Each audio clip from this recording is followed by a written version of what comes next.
Two isn't there. It was a great story. I got the I've got the photograph of the final page from Dad's notes, which is crazy. Let's re-edit this stream, put 1983 back on there. Firecracker 400. We're glad you could join us for this birthday celebration, the silver anniversary race.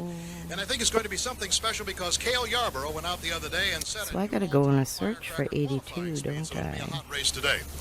I think anytime you have a birthday, it's fun to reminisce a little bit, and we like to do that with our racing expert, Sam Posey. Sam, what was your impression when you first saw this awesome speedway? Well, Bill, I think like anyone who comes here for the first time, I was just amazed by the size and scale of the place. Can you imagine what it was like 25 years ago? Back to normal. First carving the place out of the Florida swampland. I mean, then as now, the bankings are just so extraordinary. You have to almost see them here to believe them. The track really became a self-fulfilling prophecy. It was a vision of what stock car racing, which was then in its infancy, could become and has become. And it's nice that the man that had that vision, Bill France, he and his family, after a quarter of a century, still run and control this place. And I think it's interesting to know that they've set all kinds of records up to this race as far as attendance is concerned, and this will be the biggest attendance ever for a Firecracker race. Now, the man who's going to be very hot today... Okay, we'll see if I did it right or wrong. Speedsport News, Chris Economaki. Let's join him for a moment.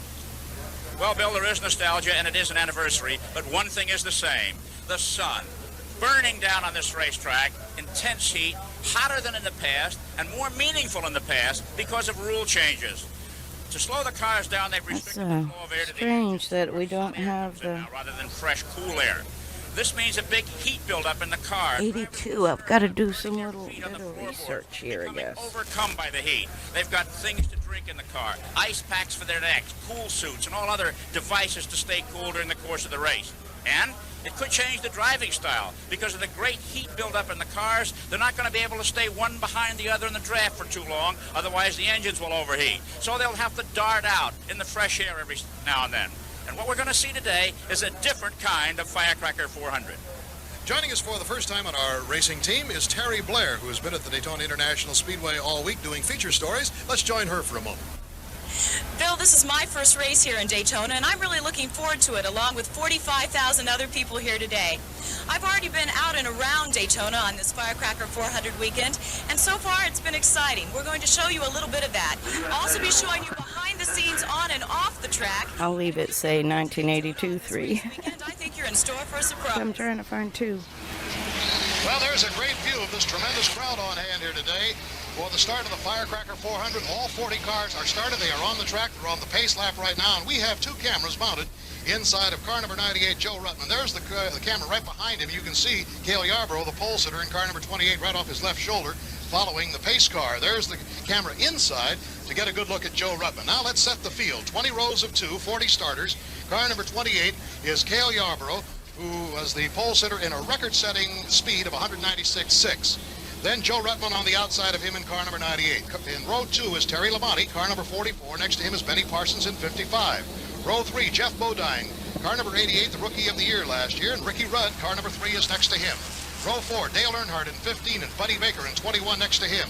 Row 5, Neil Bonnet, won here in 79 of the Cracker race. Next to him, Ron Bouchard, third a year ago in 47.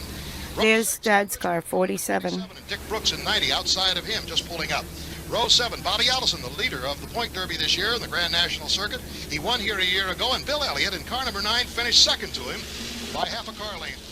And back in row 8 is David Pearson, who has won 5 Firecracker races. And back in row 12 is Delroy Waltrip. In 15 is Richard Petty. We'll keep our eyes on them. We're going to get the green flag, and we'll see the start from inside Joe Ruttman's car. And here they come. The green flag is out. Cale Yarborough, 4 strong, to try to get to that first turn early. Right outside of him, Joe Ruttman, and moving up very quickly, right behind the leader, Cale Yarborough, car number 44. I found it. I found 82.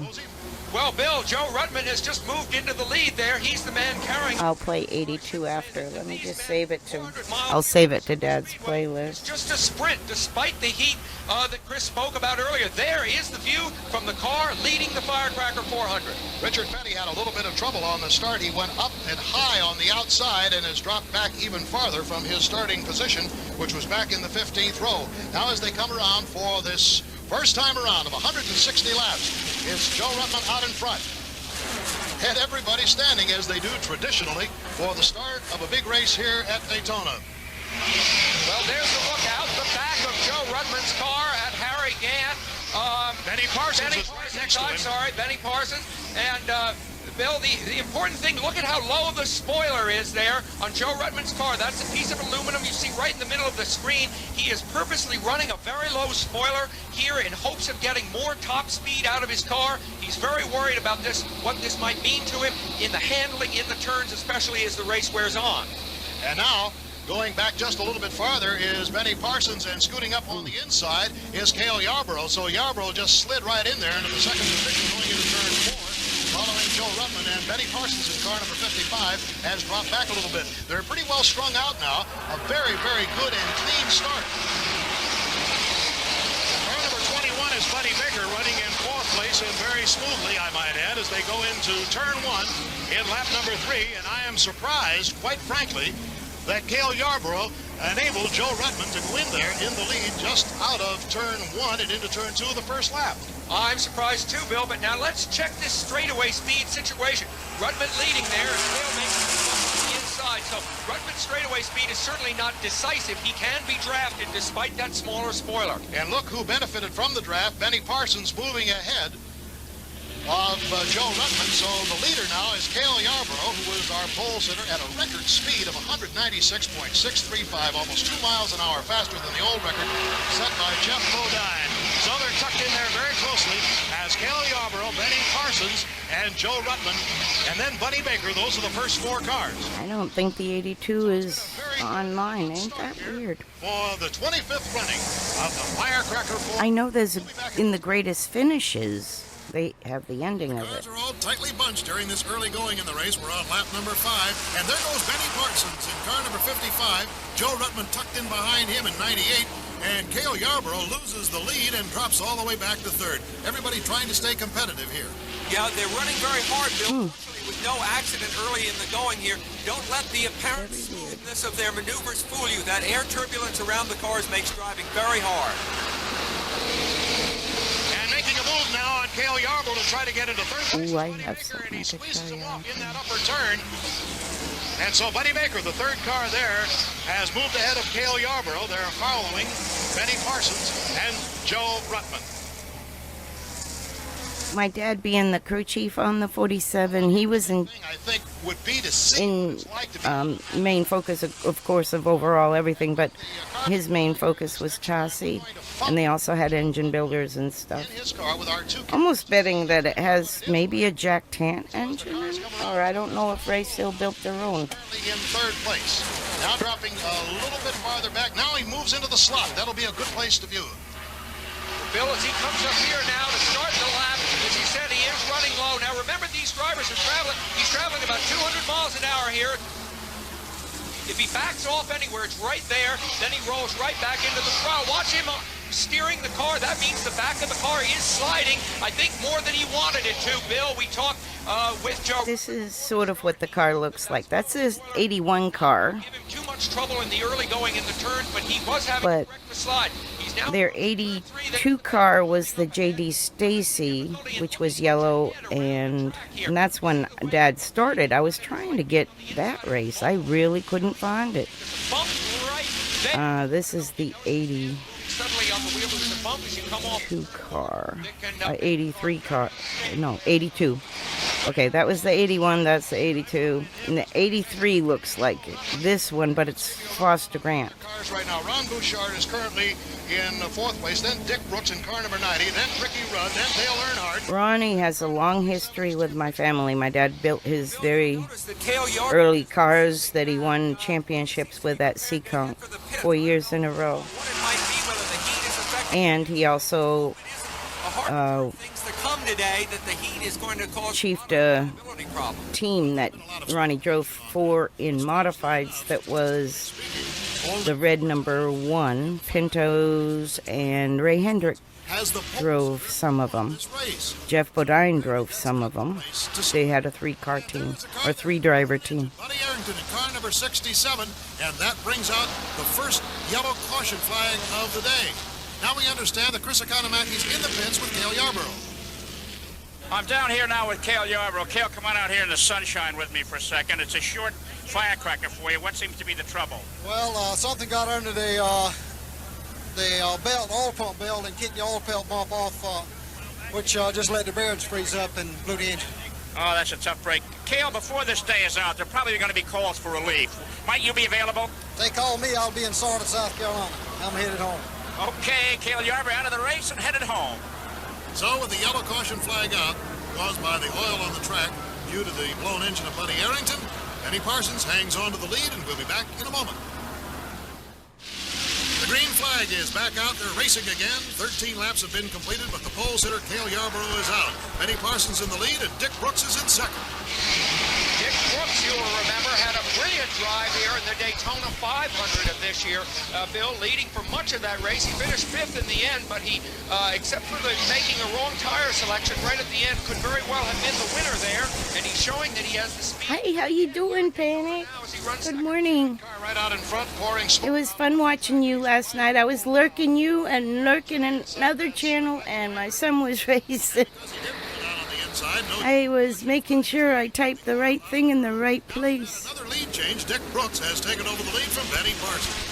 Now in Blackie Wanger in blue, we have Good to see you. I hope you have a great Friday. And if you go live in a little bit. I was actually wanting to play Dad's Firecracker 1982 race, which was his first race. The engine blowing, and in this split second, Joe has But to find out whether there's oil on the track or not. He went it doesn't exist. I think my sister might have to upload our copy. throttle for She's got her computer set up to upload races blown engines like this. from the past, and a few of them I have not found online. She might have one of the only few copies, so right behind him. one of them's Lime Rock. Behind him, and Benny Parsons has fallen back into sixth place, and there goes Buddy Baker into the lead. And First time. this week I went to my sister's and she gave me one of those shirts. I meant to hang it up. And Dale Earnhardt The moved up when they fourth place in the standings. rebuilt the 47 for a show car Competitive race so far. in the last few years. My dad was a part of that. That's actually the real photo that I have online is of the rebuild. It's the same car, but it was restored. This kind of race, I'm sure you remember that. A home And early in Dale Earnhardt Jr. drove it in a show or something at Talladega, or was supposed to do a pre-race show, but they rained, something like that. But he's actually in that car testing it at Talladega in the game. that day. To the way he used to run races. You know, and Oh, I try to at least all time in Grand tab you up if I always see you online, because is that he's you know I'm supposed to keep an eye on that stuff. And I'm a terrible mod. I'm the worst mod ever so because I get so distracted. picked up about half the But my before the race got underway. Chris Economaki had a my computer setup is helping. So 25 years I got several monitors now. driving on the racetrack. Look how great he looks. Car race held at the Daytona International Speedway. And here you are a quarter of a century later. Can you think back to that first race and how different it is today? Well, I know that we ran convertibles at that time, and they had a Grand National race with the hardtop cars, and then we had brought the convertible. They had a convertible league. It was We ran cool. a convertible race, and I think I finished third or fourth in a 100-mile race. And then when they started the big race, they put all the Grand Nationals in one line and all the convertibles in another. And I'd been running, I guess, probably 130 mile an hour, and the hardtops was running like 145. And I drafted onto one of those hardtops, and he sucked the motor out of it in about 6-7 laps. So I don't remember a whole lot about the first race, except that, you know, I went to the pits then, stayed in the pits, and my father was lucky enough to win after the race was over. And 3 days after that, they finally decided he won the race. Were you scared that first day, Rich? It was the first time anybody really went fast in a stock car. No, not really. You know, I was just getting started. I was 21 or 22 years old, and you know, I came in here and all you could see was the racetrack, had a little fence around it, a few grandstands, no fences inside, no garage here, and this kind of stuff. And you know, any place I went was new to me, so Daytona was just another racetrack. And some of the boys that had run for years and years on the short tracks never adapted to the super speedways. And me, I didn't know any better. I jumped out there and started running, and you know, I didn't care whether we run 130 or 200 mile an hour. I was ready to go. Richard always has been ready to go, and 9 of his Grand National wins have been here at Daytona. 2 Firecrackers he's won, but the last one was 6 years ago. The leader, Dick Brooks, who hasn't had a very good start in the 80s, who's trying to make a comeback today. We are going to get a green flag here. The yellow was out because of the blown engine of Greg Sachs, but they have the oil cleaned up on the... Wow, Greg was... yeah. Grand National driver leaders. Greg feels like he's older than Ronnie's generation, but he's not. He's the same. Richard Petty third, Harry Gant is fourth, and Bill Elliott is fifth. I think the thing that's significant is that Bobby Allison, although a very popular driver, has never won the Grand National Championship. This is his best time to do it. Even if he should finish dead last, get no points, Darrell Waltrip couldn't overtake him today. Maybe since I couldn't find the 82, I will, I'll be able to pull up the finishing order list anyway, and I can maybe do my dad's interview from the beach that was done in this recent May, a few months ago. On our screen here, Bill, on the left there. There's so much my dad had done, and he never was in the limelight at all. And it's crazy because, like, the different series he's worked in and everything, and the success he's had is crazy. That's what I didn't even realize how in depth, to be honest, until I started researching for the book. Competitive today so far. Now Dale Earnhardt and Buddy Baker have swept by Lenny Pond in the 51 car. He's now dropped back into third. Waltrip has been resurgent here, has come up from 11th or 12th place in the points, now into second. It's exactly what he did to Bobby Allison at this point last year. Allison was leading all through the early going. Waltrip caught him and then passed him right at the end to win the championship. And I might say it's what happened the year before as well. So poor Allison is now looking literally and metaphorically in his rearview mirrors for Darrell Waltrip.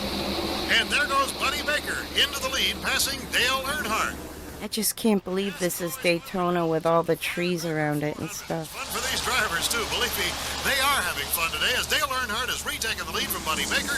That's turn 1. From Dick Brooks. So it is Earnhardt, Baker, and then Dick Brooks, Bobby Allison, and Neil Bonnet has moved into 5th place. Cars pretty well strung out now in a conga line. And we'll be back with more of our coverage in a moment. We are on lap number 30, 130 laps to go, and 9 different drivers have had a shot at the lead in this Firecracker 400. Currently, it's Dale Earnhardt, followed by Dick Brooks, then Buddy Baker, Terry Labonte, and Bobby Allison. A word here on Dale Earnhardt, the Rookie of the Year in '79. He was the Grand National Champion in 1980. That's the first time that a driver ever won those 2 awards in consecutive years, and Earnhardt hadn't even reached the age of 30. Bill, of course, the pole sitter, 30? went out on lap 5 with engine trouble. My lord. On Bobby Allison. How times have changed. Car number 22, the light-colored car. He's following Dick Brooks. He tried to get in there on the draft, but he did move into 3rd. He squeezed off Buddy Baker. So there is Bobby Allison, the current point leader, and also the defending Cracker champion.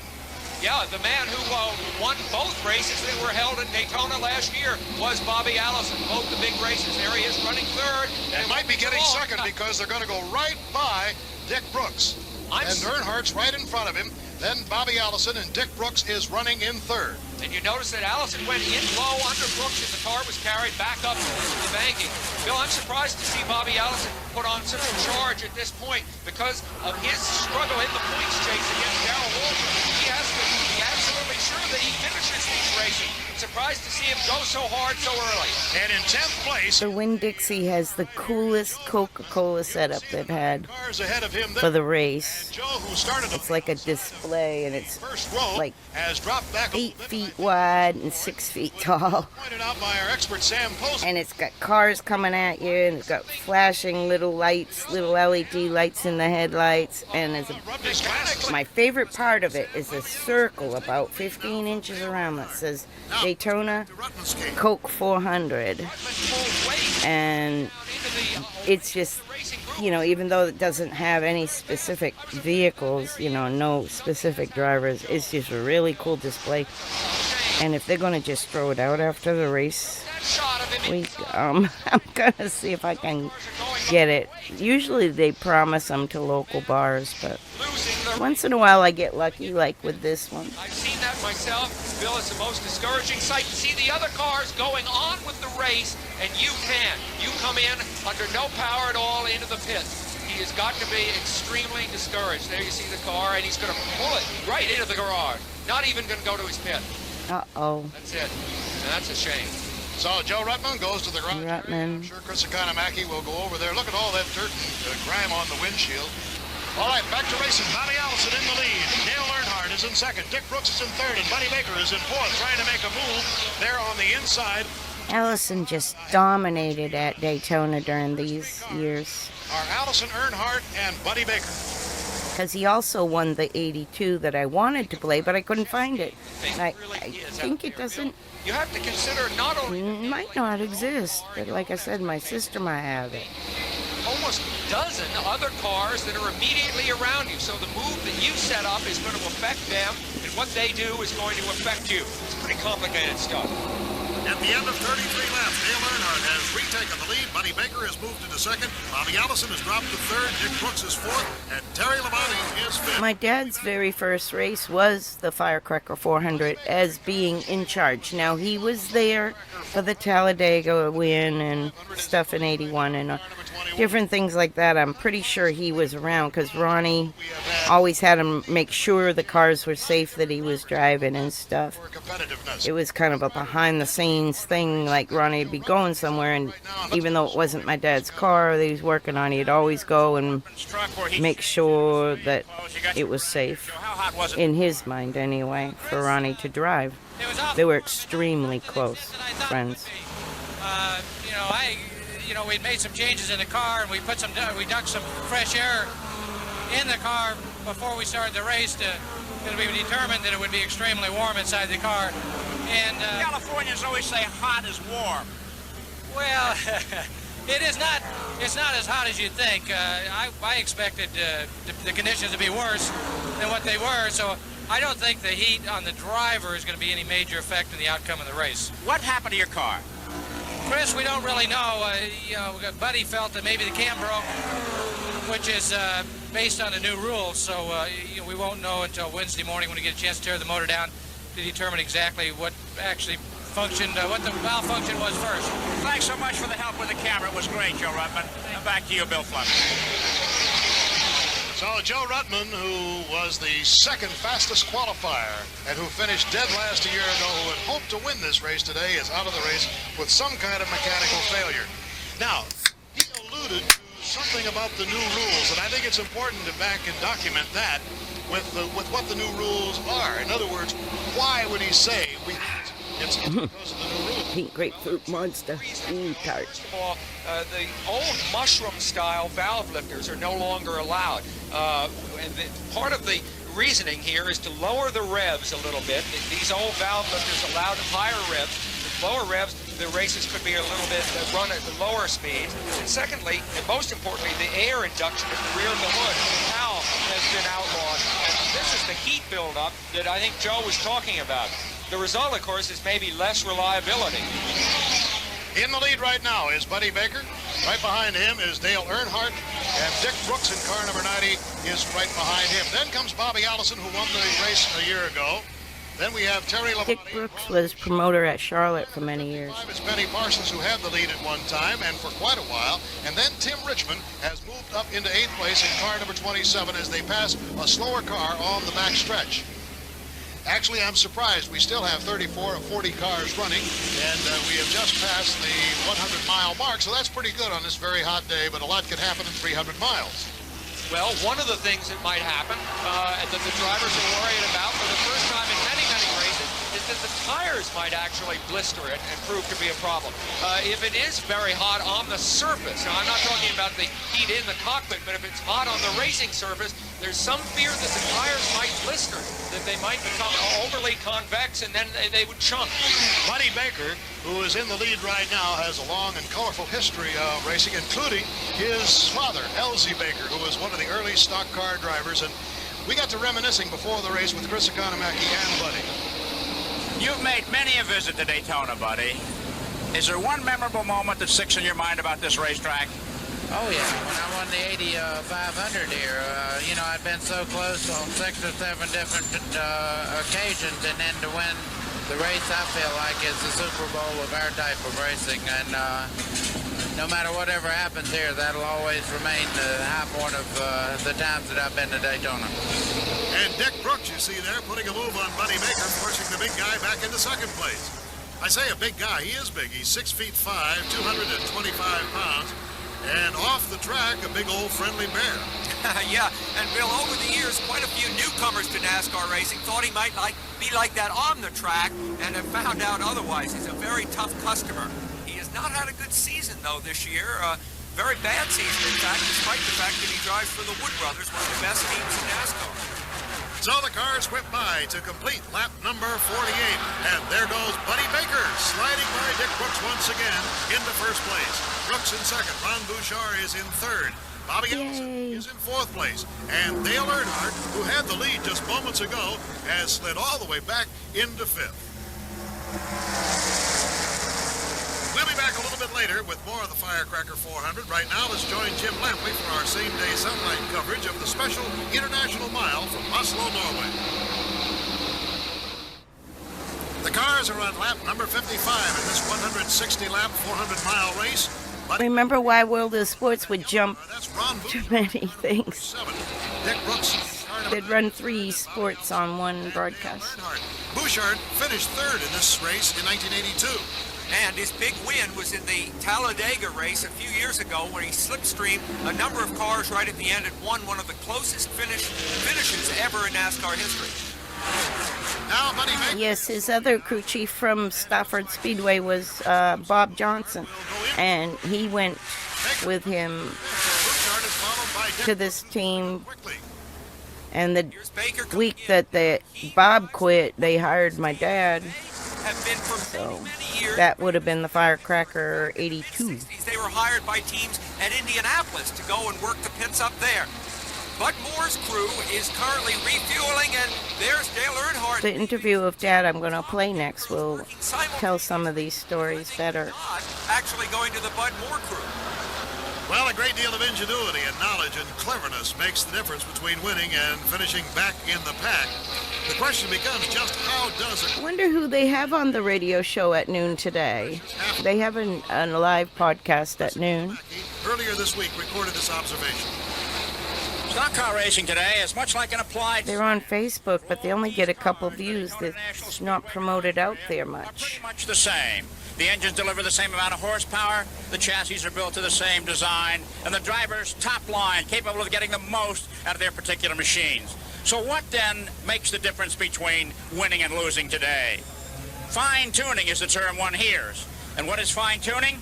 Well, it's the use of this wrench by a man in the crew when the car stops, to put it on one of the adjusting bolts, to throw weight from one side of the car to the other, to make the chassis either be push or be loose or be neutral. And the use of this tape measure to measure around a tire. It's a logger's tape, and it gives you the dimensions of the diameter, the stagger. This tire, for example, 28.1 wedge and inches stagger in diameter. This one, 28.4 inches in diameter. Maybe that much. Last time out, Cale Yarborough at Michigan in a 400-mile race was hopelessly out of contention. But every time he stopped, his crewman put this wrench on the adjusting bolts, and they changed tires to get a different stagger combination. At the 200-mile mark, he was hopelessly in the ruck. But on the last pit stop, they hit it right, and he won going away. Fine-tuning, making the difference. Put the weight where you want it, when you want it, and your tire temperatures will tell you exactly what. With Dick Brooks in second place. It's that simple. Only 4 tires touch the track. That's all your data in those 3 temps on every tire. An overinflated tire will have a higher temp in the middle, and underinflated tire will have a lower temp in the middle. That's another factor in addition to camber and caster and Ackerman and tow. But it's all in those tiger paws, all those 4 feet. That's your key to how to set up a car. Even in iRacing, I've messed a little bit with it, and it seems to be pretty adaptable. They decide to make to the car. From in real life theories to the sim, it's just a matter of No here to make a chassis adjustment. No, they changed the right. finding that balance. That is probably not a handle. When you find that balance, you pretty much can run that car anywhere, but you change your stagger Pretty well satisfied. and your acumen, Handling, Bill, judging from and sometimes a front spring or a rear spring, depending on what you're doing. But the Petty crew. there are more than one ways to skin a cat. Ron Bouchard just ahead of Richard Petty on that pit stop. So Dick Brooks is the leader right now from Spartanburg, South Carolina. No wins so far in 1983 and only one win in 307 starts in Grand National Racing. So Dick Brooks would be a very popular victor here today should he prevail in this Firecracker 400. And a lot of the adjustments Allison, who's currently running in second place. are basic, and they don't change, basically. Your springs or whatever, Number 75. your frame height, your springs, We'll be but back later with more of the Firecracker 400. and your shocks. But you can make adjustments to give your driver comfort. Some drivers are more comfortable with a loose car, some like a pushing car. So it's just, Kanamaki and Terry Blair back it's a National Speedway where a record crowd has turned out for this silver anniversary Firecracker. It's a puzzle of getting the right driver, the right crew chief that can communicate that and have a Buddy Baker in crew chief and a driver both be fast and comfortable behind the wheel. Daytona 500. Right behind him is Ron Bouchard in car number 47. Dale Earnhardt Dad really and Benny Parsons. helped so many people, and this is what he did. Recap the He ran up front. The pole sitter went out on the fifth lap with engine trouble. Then Joe Rudman, who was second fastest qualifier, went out on lap 30. He also had There's not a guy he didn't help that didn't go on lap 79 a most significant mishap occurred. to the front. Turn 3. Whether they maybe have a mechanical problem or an engine blow or something like that, he always made someone go faster. Of this kind of racing. He always made them qualify better, and he always made them go faster and have better finishes. Even if it was just a couple race deals. See, my dad would work as a consultant Racing after extensive body sheet metal repairs. per race a lot. Just, hey, can you come help us? Yeah, this is the price, blah, blah, blah. And he'll also talk to people on the phone. Even today, he will. He loves talking to new drivers And Dale Earnhardt, those are the about setup and stuff. right now as we're coming down with just 8 He likes helping new drivers starting out. on the drivers. It's been It hot. doesn't matter dirt A lot of or tire trouble today. Tires blistering. In fact, that's asphalt or anything, road course, IMSA. He helps a lot of IMSA guys right now by building shocks. come through there. Can he He has his own shock dyno. He's getting up there in years. They are side by side. I'm going to show you his latest interview. Look at, we're leading the fucking Daytona Firecracker 400. Some of these maneuvers that we're starting to see here. Just my little old dad turning the wrenches. The last lap, they're trying It's kind of hard to believe. to get a feel for what capabilities the other drivers' cars have. Ron Bouchard has not won a race this year, has one win on the Grand National Circuit in 66 attempts. He's currently ranked 19th in the Cup point standings, comes from Pittsburgh, Massachusetts, and is 34 years old. So this would be a... So do I. But Buddy Baker has just moved ahead of him again, and he's going to be a tough guy I came from Pittsburgh too. in front of him. Once you get in front of him, Buddy seems to have that uncanny ability of knowing exactly where the groove is, and he... I'll show you something that I'm really proud of. Let me bring my pictures up. Massachusetts accent, Bill. So you've got two Southerners out there and one man from Massachusetts. And Bouchard, however, is really cut from the same mold of cloth as the classic NASCAR drivers. He's a calculating man. He stays very, very cool under fire. And even though he is in many ways the least experienced of this leading trio, don't count him out when it comes to the finish. Well, it's been a very fast race, 164.5 miles an hour at 140 laps with 20 laps to go. That's only 9 miles an hour under the all-time record set in 1980 by Bobby Allison. So it's Buddy Baker in the lead and Ron Bouchard right behind him. Then comes Dale Earnhardt, and Terry Labonte has moved up into fourth place ahead of Benny Parsons. We can have really some kind of a finish here. Well, it's been a hot day. It always is on the 4th of July weekend. Terry Blair has made some interesting observations about the heat. Not everyone spends their Daytona Firecracker 400 weekend on land. Some people spend it on the water.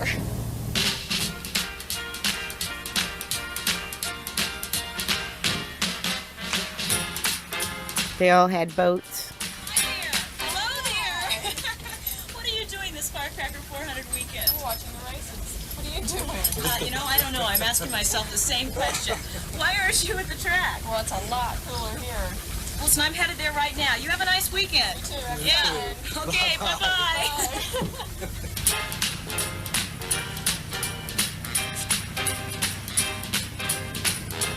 I had to come back to the infield to find out how these people are coping with this heat. It's like a heat wave burning in my heart.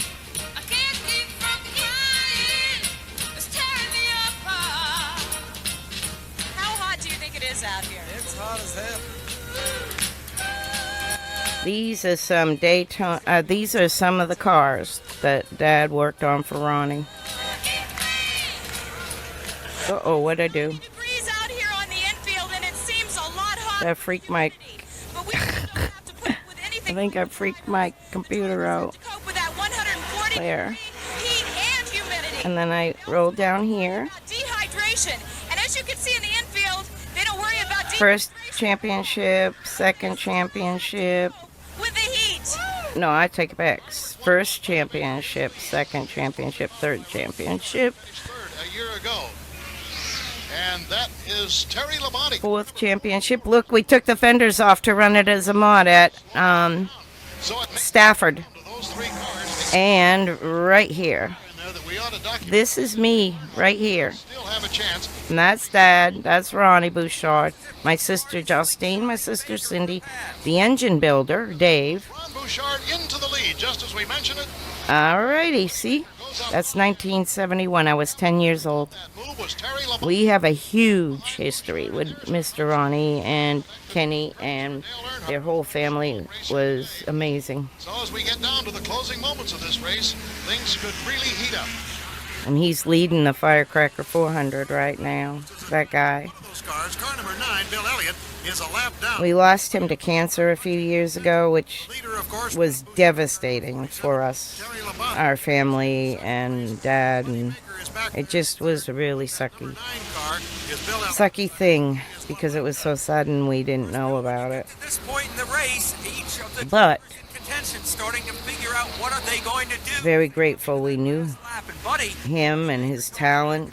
He was something else. He just got out of it. You know, he saw all his friends getting killed. He didn't drive much after Dale lost his life. incidentally, the new engine rules But he has an awesome museum up in Massachusetts. kind of a new lease on life. He's running awfully well. His family made a museum. Quickly on Ron Bouchard and takes the lead, and Terry Labonte in car number 44 is trying to go to slipstream in there, and he too slingshots past Ron Bouchard for the last 10 laps of the I loved the dicing. See how they spread out? That's kind of how y'all supposed to be driving them 87s. You can't bump draft in these. And there is Labonte putting a move on Baker, and Bouchard again follows in the slip. There's a turbulence that comes off the spoiler. It comes up and it does this, and you gotta push that air, not the bumper. That last lap. With 10 laps to go, or 25 miles. It's an invisible beach ball.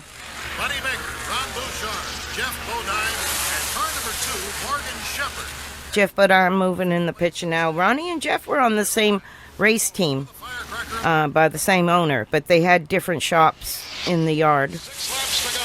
My dad had one shop and Jeff had the other, and 44. my dad built cars with Hop Harrington for Ray Hendrick and Ronnie Bouchard and Kenny Bouchard. And Ron Bouchard in the yellow car, who is right behind Baker. Terry Labonte will have won his second Grand National race. And I think it's a great tribute to the fact that Terry Labonte's pit crew, headed up by Dale Inman, who was the cousin of Richard Oh, I got a database open. I gotta close that. I don't need that up right now. has done Wondering what was today. So that big white flash. It was a database I had open. As is Terry Labonte. I think these two men I don't know why I closed are doing a lot of talking, but they work together beautifully. my photos. I didn't mean to. Was able to make his race for the lead, Bill, as you remember, in traffic, and there's a lot of traffic ahead. He may be able to duplicate that maneuver, or he may not. 5 laps to go for Terry Labonte. Now let's make a little Wow. here on the fuel situation, Sam. I think they're okay. They're all right? Yeah, No I think they problems? can go the whole way, but you never know. The pace has been hot in terms of weather, but also hot in terms of average speed. I think they're okay. I'd be more worried about the tires. There have been several blistered tires during the race, and at the pace they're going right now could produce another one. Okay, they pitted on lap 121. They would have to go 160, so that would mean that they would have to go 39 laps. Buddy Baker pitted on 124, so he has a little bit of an advantage. And lap 123 was Roy Bouchard. So I guess if anybody Ronnie Bouchard. fuel, it would be Terry Labonte, who has had to go 3 more laps I think than present fuel.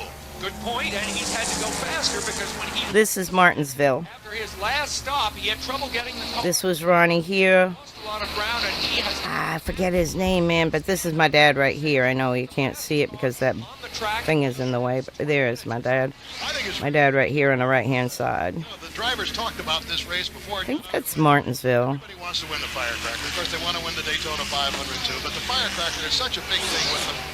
And neither of these two, the leaders, has won it. Here comes Dale Earnhardt coasting into the pits, so he's going to just remove himself from the competition. He was running third or fourth right in that group, and here comes Darrell Waltrip into the pits. So the attrition is starting to take its toll here with the heat as we're coming down to the final 3 laps. Waltrip coming in. He has not been competitive today. The former Grand National champion twice and the defending Grand National champion. Well, from the looks of it, Labonte is unable to shake Buddy Baker, Bill. This could be the kind of generic, exciting NASCAR finish we've all come to almost expect. I might say that, you know, people do expect these races to be close. It's still amazing to me that they are after all of the things that can happen in 400 miles. And there will be 2 laps to go as Labonte has flashed the signal. All he has to do is go 5 miles ahead of Buddy Baker. That is going to ask something from him. All right, Chris, do you have a report on the fuel? Well, Jeff Bodine just stopped for a splash of gas, and it may be the fuel that's brought Dale Earnhardt to the pits. I'm in Buddy Baker's pit right now. They say they have their fingers crossed as to whether or not they'll be able to make it. Back to you, Bill. Well, if they have their fingers crossed, what about Labonte? Well, This was the first modified that they owned with Dick Armstrong. That was Ronnie's very, very first Southern Super Speedway race, and it was at Trenton. moving up fast on Labonte. Labonte is dropping way back. And then after the coupes went out of style, I'll show you what the team switched to, and you'll recognize it because Jeff Bodine is quite popular for driving one as well. Hey, you can't call this bad luck exactly. It's something that Okay. Inman are really going to talk about for a long time. Well, we thought heat would be the major factor. It turns out that fuel is. Incredible, so that's what it cost him, that flat-out running that... These are some of the modifieds. My dad worked with Ronnie in his latest modified years. That is Jeff Bodine also drove one of the ones, and so did Ray Hendrick. And the 7 was the owner of M&H Tire, and that 7 in the top left corner had at sometimes a Smoky Unic engine in it. So that's a cool thing. would be there. He There it goes. is. Uh-oh. Checkered flag for Buddy Baker. Big puff of smoke down that main straightaway. Oh, somebody blew. But it's not going to bother Buddy. We blew up in this race, I believe. With the In the no, we blew up in the Daytona race. what an In the Firecracker. It proves one thing. Where I mean in the Get that checkered flag. Daytona 500. Firecracker 400 is the July. Well, now August. It's this weekend. Oh, it was the hard running that did him in. I was certainly wrong about that. I thought he had Ooh. at least a lap or two Weed whacking out there. margin, but when you have to run absolutely flat out to catch up that way, you're using the gas. And Buddy Baker was able to I slipstream hear the right to the end and to victory. park Labonte just limping on in. garden crew working outside. Crushing development for him because he Oh, won I hear the fireworks. all during the vital Let lap me see. of the entire race, Bill. 100 at Talladega. So, 42-year-old Buddy Baker is the winner, and he'll make a welcome trip to victory. I'm gonna An interesting fact is that on this pull up 25th that. birthday of the Firecracker race, Buddy Baker is celebrating his 25th year of Grand right. National racing. And after 62 races on the Grand National circuit without a victory, He finally gets this first one since Talladega in 1980. And here is that dramatic moment, a little over 1 lap from the finish. Well, this must have been where Labonte knew he'd run out of gas, Bill. Look at him. He pulled down out of the racing groove and let Buddy Baker go on to take the win. So let's go down to victory lane and Chris Economaki. Well, congratulations, buddy. What kind of shape are you in? Well, it was a little hot. I had to run pretty hard at the end there. Terry Labonte was running well, but I gave the February race away by leading the last lap, and I was almost certain I wasn't going to be in that spot again. And when Terry was happy to lead, I was happy to run second and keep the radiator cool, and I could pass him in the corners, I think. I did all day. Most of the cars that I passed was in the corner, and just a great race car. And I'd like to thank Valvoline and all the people for sticking with me this first half of the year. It's been disastrous, but I knew it was coming, and had a guy tell me this week he didn't know whether the combination was there or not. Well, I think he knows now. Buddy, when you went by Labonte, did you know he was out of fuel? Did you know I was out too? I run out down the back chute. I was looking at the next car behind me, and he was gaining quite fast. So when I crossed the start finishing line, I was not under power. Buddy, if Labonte had not run out of fuel, could you have beaten him? I think so. I really do. But, you know, those ifs in racing, I've given a bunch of them away, and I'm sure he feels that he could have won the race, but all I can say is you look who led the most laps today, and you'll see who had the better car. I just want to thank everybody that made it possible. You winded, huh? Huh? You winded? Yeah, I need to sit down a minute. Okay, Buddy Baker's got to sit down a minute. The winner of the Firecracker. No joke. You all race those 87s. They whoop your ass. Man, goes for some relief. Back to you, Bill. Buddy is obviously drained after this blistering day of racing, but I'm sure that he would agree it was well worth the effort. Now let's take a look at the final standings. Buddy Baker in first place. The man who finished second was Morgan Shep. Hey, we got a fourth. That Buddy Baker saw closing in on him. I thought we blew up this one. We blew up in the early one. But Dad's there too. Bouchard was fourth. Lenny Pond. Oh, from this race, Dad gave me a Lenny Pond card I had in my old souvenirs at one time. Bobby Allison finished ahead of Darrell Waltrip and, of course, Richard Petty. They're probably up in Massachusetts in an attic, to be honest. Quick look At my ex's house. standings here. Bobby Allison still in the lead, but 14 races are yet to be run. So Bobby can't afford to let up. Cool stuff. Are right behind. This is Bill Fleming, along with Sam Posey and Chris Economaki and Terry Blair, saying so long from the Daytona International Speedway. All right. The executive producer of ABC Sports is Rune Arlen. Coordinating producer of ABC's Wide World of Sports is Dennis Lewin. The Firecracker 400, produced by Ben Harvey and directed by Bob Lanning. The Special International Mile was produced by Joel Feld. Our director in Oslo, Jeff Cohan. Coordinator, Carol Letty. Associate producer at Daytona, Barbara Donahue. Associate directors, Bob Hirsch and Garland Pete. I'm going to tuck up there for a minute. I might play that one, but I really do want to go right here to my dad's playlist. NFL Pacific Division champion, Oakland Invaders. Meet the Central Division champion, Michigan Panthers. With the winner moving to the inaugural USFL championship game next week in Denver. Then, following our USFL coverage tomorrow, it's the American Sportsman. A full day of sports, beginning at 1:30 Eastern Time, over most of the... Alrighty, we'll jump to... Let me see my dad's... I had told some people I would play this, so I'm going to play portions of this. This was my dad's interview from back in the, in May here, early summer. Couple months ago, and my dad is in the middle. This is Buzz McKim. He does a radio show every Friday at noon from the North Turn restaurant on the beach where they used to race the cars. 2 minutes until showtime. And they got this 2 minutes to showtime. We're gonna skip till we see the on the air.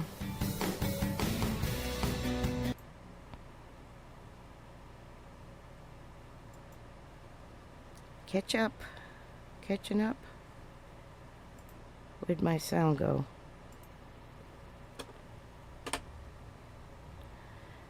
Let me rewind it. Alright. We can't get it too crazy. Let's see. Stop. Play.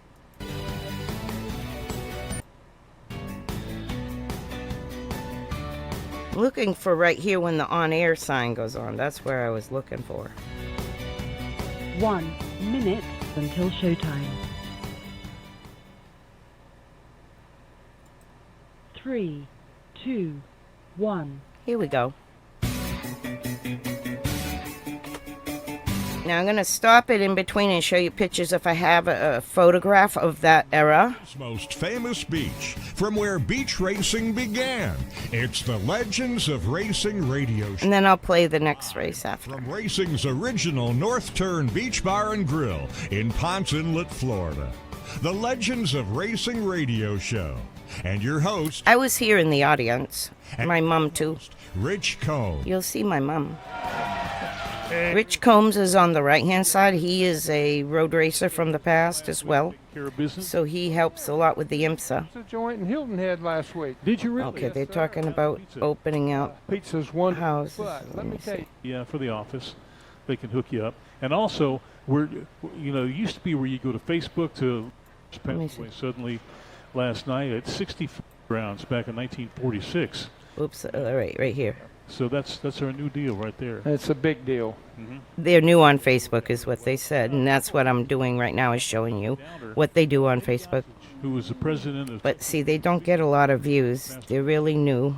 Last night at 65. That's not very old. Eddie Gossage passed away. It was about that time. No. No. And then Leighton and Epton, 100. Yeah. Let me see. That's good. Working away. Oh, yeah. Are you still with Bob? Let me see. Went to work for NASCAR. And if you look on, she said, I was in the booth selling tickets. I couldn't go out and watch the race. They were talking about that woman that was over 100 that passed. For a number of years. And they preceded NASCAR. Joe started out at the Spartanburg, South Carolina Fairgrounds back in 1946. And then when NASCAR was formed in 48, he came over and went to work for NASCAR. And if you look on the very first race report, Joe Epton signed it, and Leighton was there. So she was a major piece of history. Oh, yeah. Amazing gal, that's for sure. Did you know Leighton?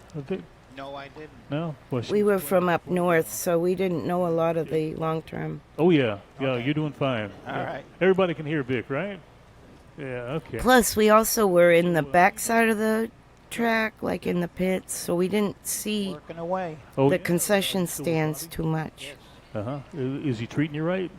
Well, why not? I've been there 23 years. So, Have you really? Yeah. My dad is still working there. Yeah, gotta put out those games. Yeah. Yeah, Bob Space Racer is the greatest in arcade games. It's the Whack-A-Mole. If you know about Whack-A-Mole, they're the folks who do that. When we go visit Dad at the shop, he started out in his garage. Yeah, he's quite a guy, and a lot of it lets us play some of the games. You and all the work that you do for him up there.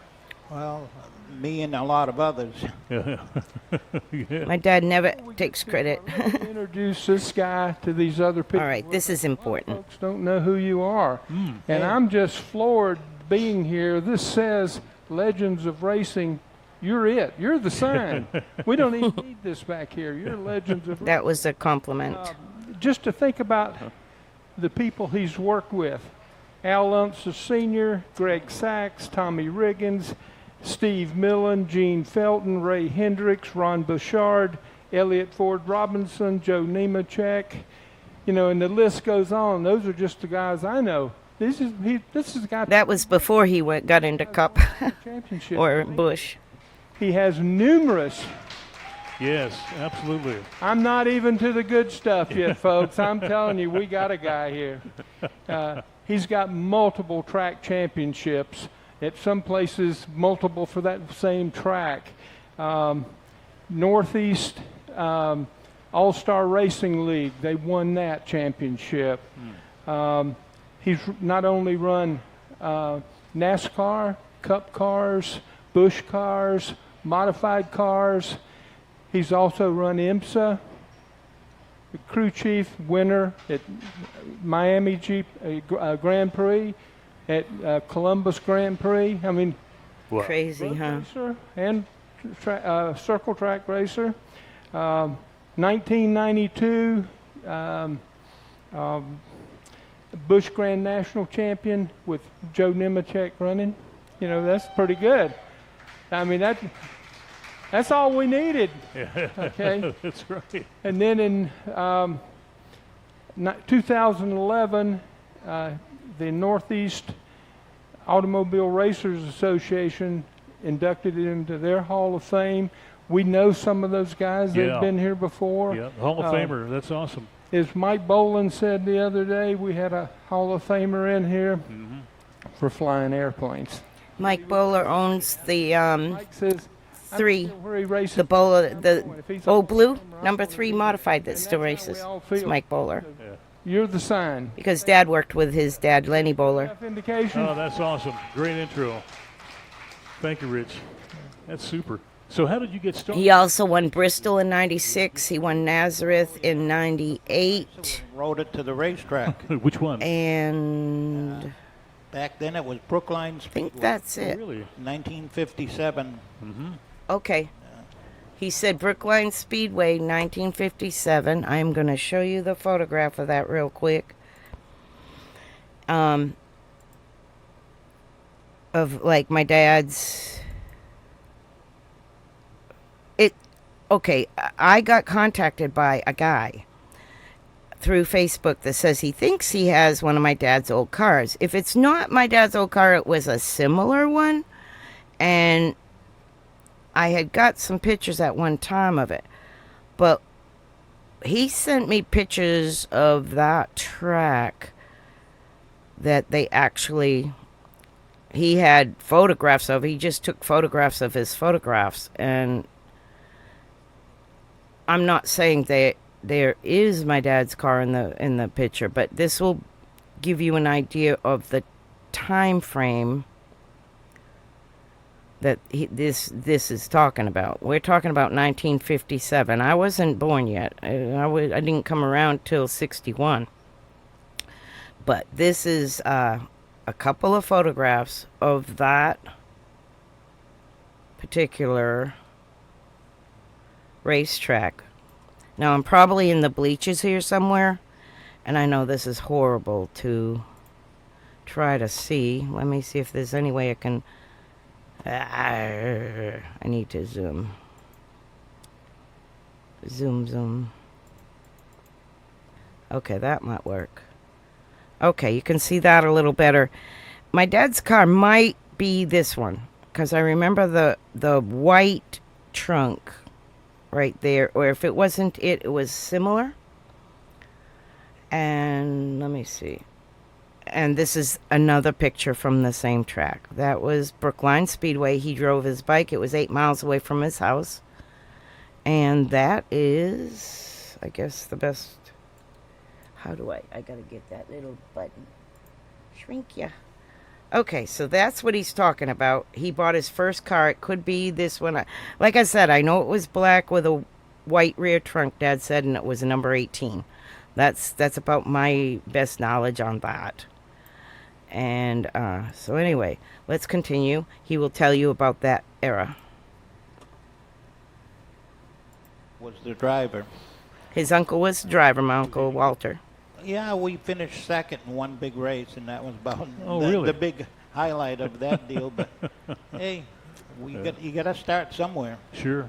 I tried driving once, but that didn't impress me too much. Those walls are a little bit too hard for my feelings. Yeah, really. But for you guys who are old racers, you've been out there, you've seen it. This guy's done it. I just asked him a few minutes ago about the first race car he ever bought. 15 years old? 14. 14 years old, Wow. paid $15 for it. My dad was a car owner at 14 years old. First race they ran, they came in second, and it was Yeah. What was the car? 40 Ford Coupe. Oh, son of a gun. I'll be darned. Wonderful racing. Yeah. It's starting off on the ground floor for sure. Were you the crew chief back then? I don't know. We didn't have labels. We didn't have crew chiefs. I guess not. In those days. You had workers. Yeah, there you go. Yep. Anybody you could pick up, anybody who was breathing. Yeah. Yeah, put them into service. Everybody liked to help out. Even as The kids. racetrack, I was elected to sit in the race car because we use a tow bar. Oh, yeah. And I had to sit there and watch the steering go on its own, you know. Been there, done that. Yeah. Yes, sir. Yeah. So when did you know that this is... He was a car owner when he was too young to drive. I don't know. You could probably ask my wife that. Okay. Yeah. Now he tells some history. Date we went on, I went to a racetrack, so I kind of give her the hint. Yeah, that would do it. Yeah. This is what it's all about. Been all uphill since then, hasn't it? Yeah. Boy, that's great. And is she a race fan? I would hope so, yeah. Don't have a lot of choice, right? Yeah. I made a deal with Billy Dingman when I went to work for him. Dingman, yeah. If I'm going to be on your team, I want my wife to travel too. Great. Let me show you that. I'm going to pause that right now. I'm going to show you the Billy Dingman car. It won't take as long because I kept this up. All right, let's go and find the Billy Dingman car. You've seen a lot of these photographs, I'm sure, on my different screens or whatever, but let's see if I can show you the real thing. If I have it on this, might have made its own I might have made its own folder, to be honest. But let me see. Let's not give up yet. Okay, there's the modifieds, some other stuff. Come on, IMSA. Come on, IMSA. I'm going to have to go to a different folder. And I got everything blowed up so big I can't see what I'm doing. Let me minus that back down. All right. And we will go to albums. Oh my goodness. Oh my goodness. I know if I just went online, I could find them like nothing. View all albums. This is gonna help. IMSA.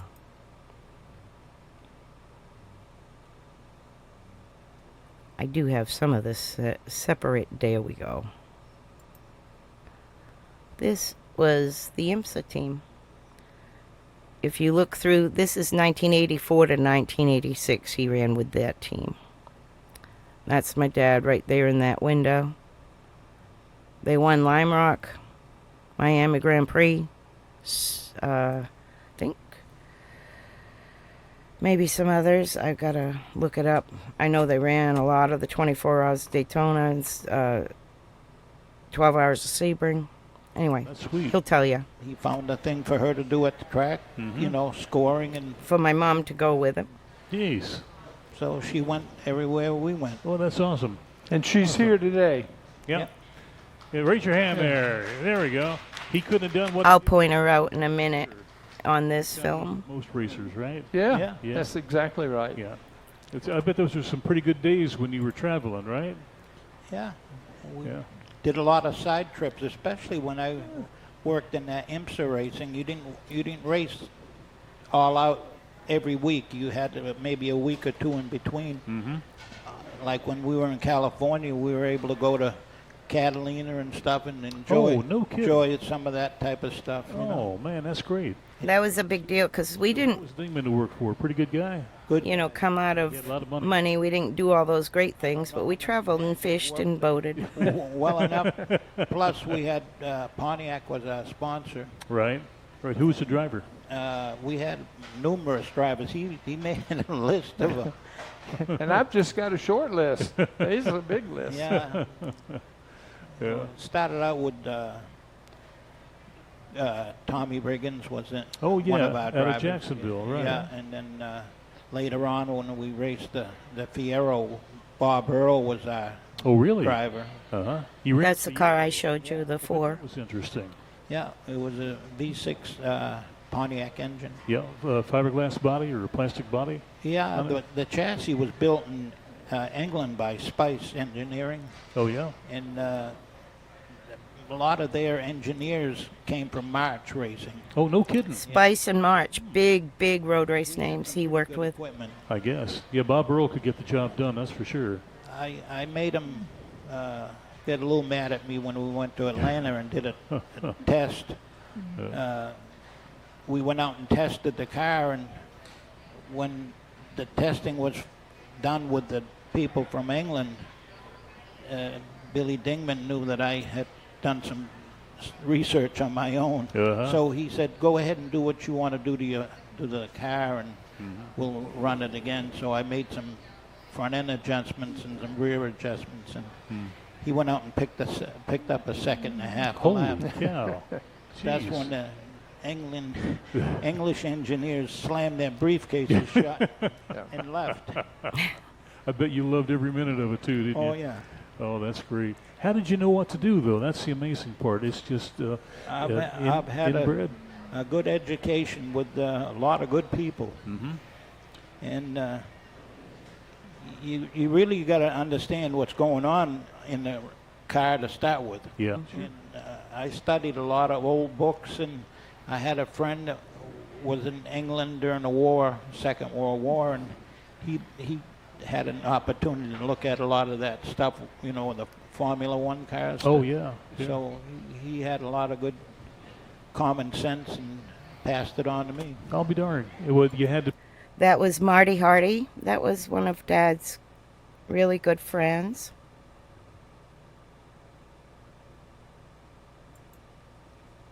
And we have a picture of Marty. Marty is also inducted into the New England Auto Races Hall of Fame as well. He really brought the technology into New England from Europe, and then since he was Dad's mentor, it ended up like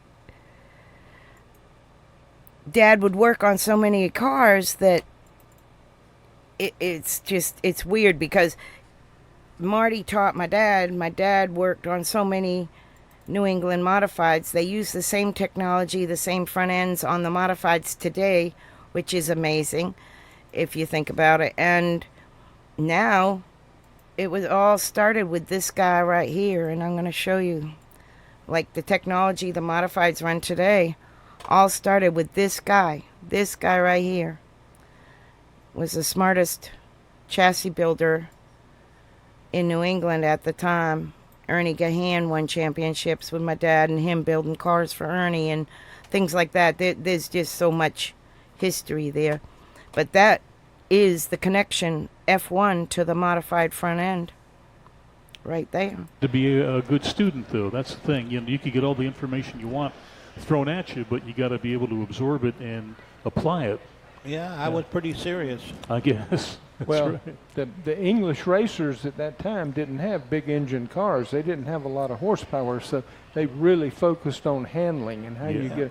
So a lot of the chassis that were built early in life were, came from England in the thought processes they had. And as a matter of fact, AC motors, Carroll Shelby took the AC ASEA and put a small block in it and called it a Cobra. Yeah. Well, their next line of cars, they had a car that looked just like a Fiero, if you remember that. Yeah. And I can't remember exactly what they called it. But for a long time, guys who were in England who were trying to race those cars, well, they would call me in the U.S. I happened to have a connection with them. They wanted to get Fiero parts. Oh, really? To fit in, because they couldn't get parts. Yeah. The thing is, none of them ever worked. Oh, no. It was a waste of time. But and I haven't seen one of those cars in a long time. Do you remember what the name of that car was? Not at all. Yeah. No. It looked just like a Fiero. Oh, did it really? Yeah. Same body shape, everything. The Fiero that we raced, there was nothing on it that resembled a Fiero. Yeah. Thank goodness. They were Spice chassis. Yeah, see, then we had a Hewland differential. Oh. So all the change gears and stuff you could change in the back of the car, and, the driver would come in and talk to you about what his ratios were between corners and stuff. And you'd have to go to a big cache of gears and pick out the ones that you're going to run to make the difference in the because you're always trying to get it to be at peak performance. Well, I'm an old road racer. I've run Hewlin rear ends. Yeah. I should say differentials in them. You know, you pull the back plate off, and there are all your gears, and you can change your gears. I had a box of gears, you know, and you're trying to get that gear thing right. And when you come in, you're drawing what we call a sawtooth thing. You're trying to get your RPM and your next shift and how you get it up, and you can make a lot of difference. Oh, boy. And so a box of 20 gears, and you come in and you change it out in 5 or 10 minutes. It's not, that's the way it worked. Yeah, it worked good, except the only thing, they were awful hot when they come in. Oh, yeah. Yeah, that would be kind of tough. Yeah. Yeah. Now, did you go to school for any of this, or is it just a natural ability? Just a school of hard knocks? No, I was a school teacher once. You were? I'll be darned. Yeah. That's a funny story. Oh, yeah. That was right after we raced in Winston Cup with Ron Bouchard. We finished, I think, 8th in points. And wow. My next job was a school teacher. I'll be darned. Was it a vocational school? Yeah, it was. Uh-huh. Well, we need more. He was teaching kids to weld, and one kid had a hot How long did you do? welded piece, and instead of sticking it in the water, he accidentally stuck it into the I got a call back from parts cleaner and had flames to the ceiling. team owner there. He was like, "What the heck are y'all doing?" It was something like that I heard, some weird story. Own the 47 cars. Oh, sure. The Race Hill Farms, Jack Beebe. He called me and asked me if I wanted to go move to Charlotte and work on their new team down there. Oh, buddy. Thick. So I went. Pull your mic up a little bit there. There we go. Hey, we're going to take a quick break. We'll be right back with Vic Kangas. That was about the modified. Chance of doing even better than that, but third was pretty good. And Jack Beebe asked me if I was interested in going to work for. This was the race that I wanted to play. When you come down, he said, "Why don't you come over the track and give us a hand?" And that's how it started. We ended up finishing third in the Firecracker 400. Wow, no kidding. Yeah, Ron Bouchard, great race driver. Huh? Yeah, and we probably had a chance of doing even better than that, but third was pretty good. And Jack Beebe asked me if I was interested in going to work for him. I said, "If you match what I'm making right now, I'll go to work for you." Yeah. Where were you working at the time? American Can. Oh, were you really? Yeah. I'll be darned. Yeah, making cup machinery. Is that right? Oh, son of a gun. Isn't that something? Yeah. So you're really a man of all trades, aren't you? Well, machinist and assembler and whatever, you know. Yep. That's amazing. And so how long were you with Race Hill? I don't know. 2 years? I was with him for 2 years, something like that. Really? Yeah. Yeah, I'd have to say that you were never out of work. No. 82, 83, and into 84, then he went to Dingman. For Jack Beebe, I had an offer to come to Florida and work for Dingman. And I was able to double my pay. Really? Pretty tough to turn that down. Boy, that's sweet. Yeah. Yeah, that's really nice. Yeah, we did the great race back in '04 from Jacksonville to Monterey, California, 2-week rally, and in the 35 Ford, and Dingman would always start right in front of us. So we got to know him pretty well. And he's a great guy. Yeah. And we both got off course one time. So here in North Florida, and we're romping through. You're supposed to be a 50-mile-an-hour speed limit, and we're trying to get back on the course. And I'm drafting him going down the road through the pine trees, and we finally got caught back. But it gave us something to talk about for sure. He ended up having to stop driving himself, and I guess having a lot of liability with a lot of people working for him, that, right. You know, with the car dealerships and so forth. Yeah, sure. That he decided to start hiring drivers, you know. Well, he had something to do with Valvoline, too, I think, didn't he? Oh, yeah. Yeah. And didn't Ron Bouchard drive for him also? We got Ron to drive the car in one 24-hour race. And when it come time to for him to jump in the car during the race, the transmission was already broke. He didn't know it. He left pit road. And he come on the radio and he said, "There's something wrong here." Oh man, I bet he was disappointed. Yeah, and he was. Yeah. Yeah. This was the 24 Hours of Daytona, right? Yep. Man, oh man. Winner. Winner? Yeah. Is that right? Winner at 12 Hours of Sebring also. Holy cow, who was the driver for you? Well, we had Steve Millen drove for us at Sebring. Really? Uh-huh. And I remember him coming in on the back of a wrecker. What had happened when he's going down one of them long runways, right?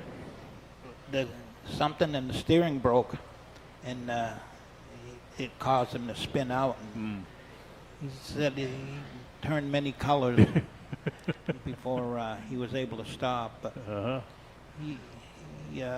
he was a good driver. He won a race for us in Columbus, Ohio. Oh, on did a he? street course, yeah. Uh-huh. Yeah. It's amazing. New Zealander. Oh, is that right? Yeah. I'll be darned. Steve Millen was something else. Course was, well, I don't know how it is now, but it was always rough. It was an old Air Force base with with expansion strips between the concrete slabs, and it's just like going down a bumpy road. I can see where it would break some of the suspension parts. Yeah. It was very difficult. And, for the 24-hour race, typically you'll have 4 drivers. Right. And you have one driver that's called the Rabbit. That's your fast guy. Usually you start him and then you try to finish with him. And you might have a second Rabbit that you can use in there. Yeah. I got invited to run one time with a team out of Athens, Georgia. And I says, "Why in the world did you pick me?" Yeah. And the guy says, "Well, we know you're not our Rabbit." Well, okay, so I'm slow, right? I mean, that's what you're telling me. He says, "You're going to be running at night because what we want is somebody." This is my dad and my mom. Bring the car home. We know you can do that. So This was the day of this show, I believe. chauffeur. I'm not a racer. Well, I didn't do it because you had to be here on Wednesday night before to do a night test with your eyes. Oh, really? I had a business I was running. I couldn't take off and be here and do that and race too. So I said, "Well, I'm out." I think maybe they were happy. That was okay. Oh. But I missed it 24 hours, and I'll it was be darned. back about that time. So You often wonder what it would have been like?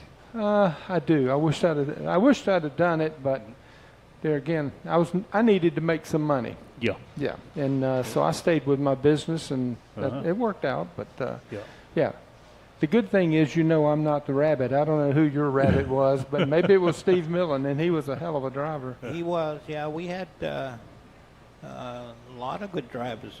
Elliot Forbes Robinson was one of our drivers, and he did a good job for us. I mean, he was very good on feedback. He could tell you what the car needed. Yes. And that's all a mechanic needs, is a little inkling on what to fix, Did you enjoy road racing? It looked like you did an awful lot of it. I did it, and I'm glad I did because there's so much more that needs to be known about the car when you're doing a road race. Right. Because you're going both corners, both ways. Right. And so you had a lot of opportunities to really expand your horizons as far as knowledge. I'll be darned. Now, what you learned with road racing, could you apply that to cup racing? Oh, yeah. Uh-huh. Yeah, the first time we went, in Bush Series with Joe, when we went to Watkins Glen, he qualified second, which was pretty good, actually, because he hadn't done a lot of road racing, I think he did some on some short tracks here in Florida, but yeah, he was quite happy with that. And we finished, I think, second or third in the race too. Jeez. Yeah. Well, that's great. So if you give them the right car, they're going to do something with it. Yeah, you gotta. This is a real quick picture of the Nissan. Remember, like on your iRacing, your classic at the Elkhart Lake, what do they call it, Road America? The 300ZX Nissan? This team here is, my dad's like right here in this picture. So he worked on this team at the end of his IMSA career before he went to Joe Nemechek and stuff like that. So he worked with Dingman Brothers, but he also helped on this Cunningham racing team. Sorry, I didn't want to get it confused. But yeah, the Nissan 300 ZX that's on your sim. My dad had some development chassis-wise to do with that vehicle. So that's another brag on my dad type of thing to give you a time set of what they're talking about. Well, it was. I'm a suspension kind of guy, you know, and I really did a lot of research, and you know, there's a lot of old books that you can go. It's important. And pull up these old photos and interesting stuff about the old cars and why they had them built like they did, you know, right. All the front end theories and all that. Yeah. And I really kind of studied that, and it seemed to have helped me through the years. Jeez, a lot of geometry. Yes. Yeah, that's amazing because, I mean, physics is physics, no matter what you're doing. Yeah. Well, Colin Chapman wrote a lot of those books. Colin Chapman, the books my dad had. Would always get those books, and because basically you were handling your own car. Didn't have an expert like this to help you, you well, know. I got his books too. Yeah. Oh, did you really? Yeah, so the club racers, they're just there by themselves basically. They might have a friend come by and maybe give them a hand, but they have to know all the ins and outs if they're going to be competitive. Yeah. Yeah. It's for sure. It's road racing is quite a sport, and it does take you different ways because, you know, typically in this area we see round and round racing. We see the Roval at Charlotte, and we see the road course but they don't have all of the turns that a true road race will have. You know, elevation changes both in height and in depth, and off-camber turns. You know, you bring a car that's set up for a round and round course, and you got bank turns, and the first time you go into a off-camber turn, your butt's in the wall. You know, so. Yeah. Were there's some tracks harder than others to set up for? Sure. Yeah. I had a pretty good lock on Bristol. I could make the cars work good there. Bristol was really fast for the size of the track. It was only a half-mile track, and you're going through the corners probably 130 miles an hour. You know, so it's amazing.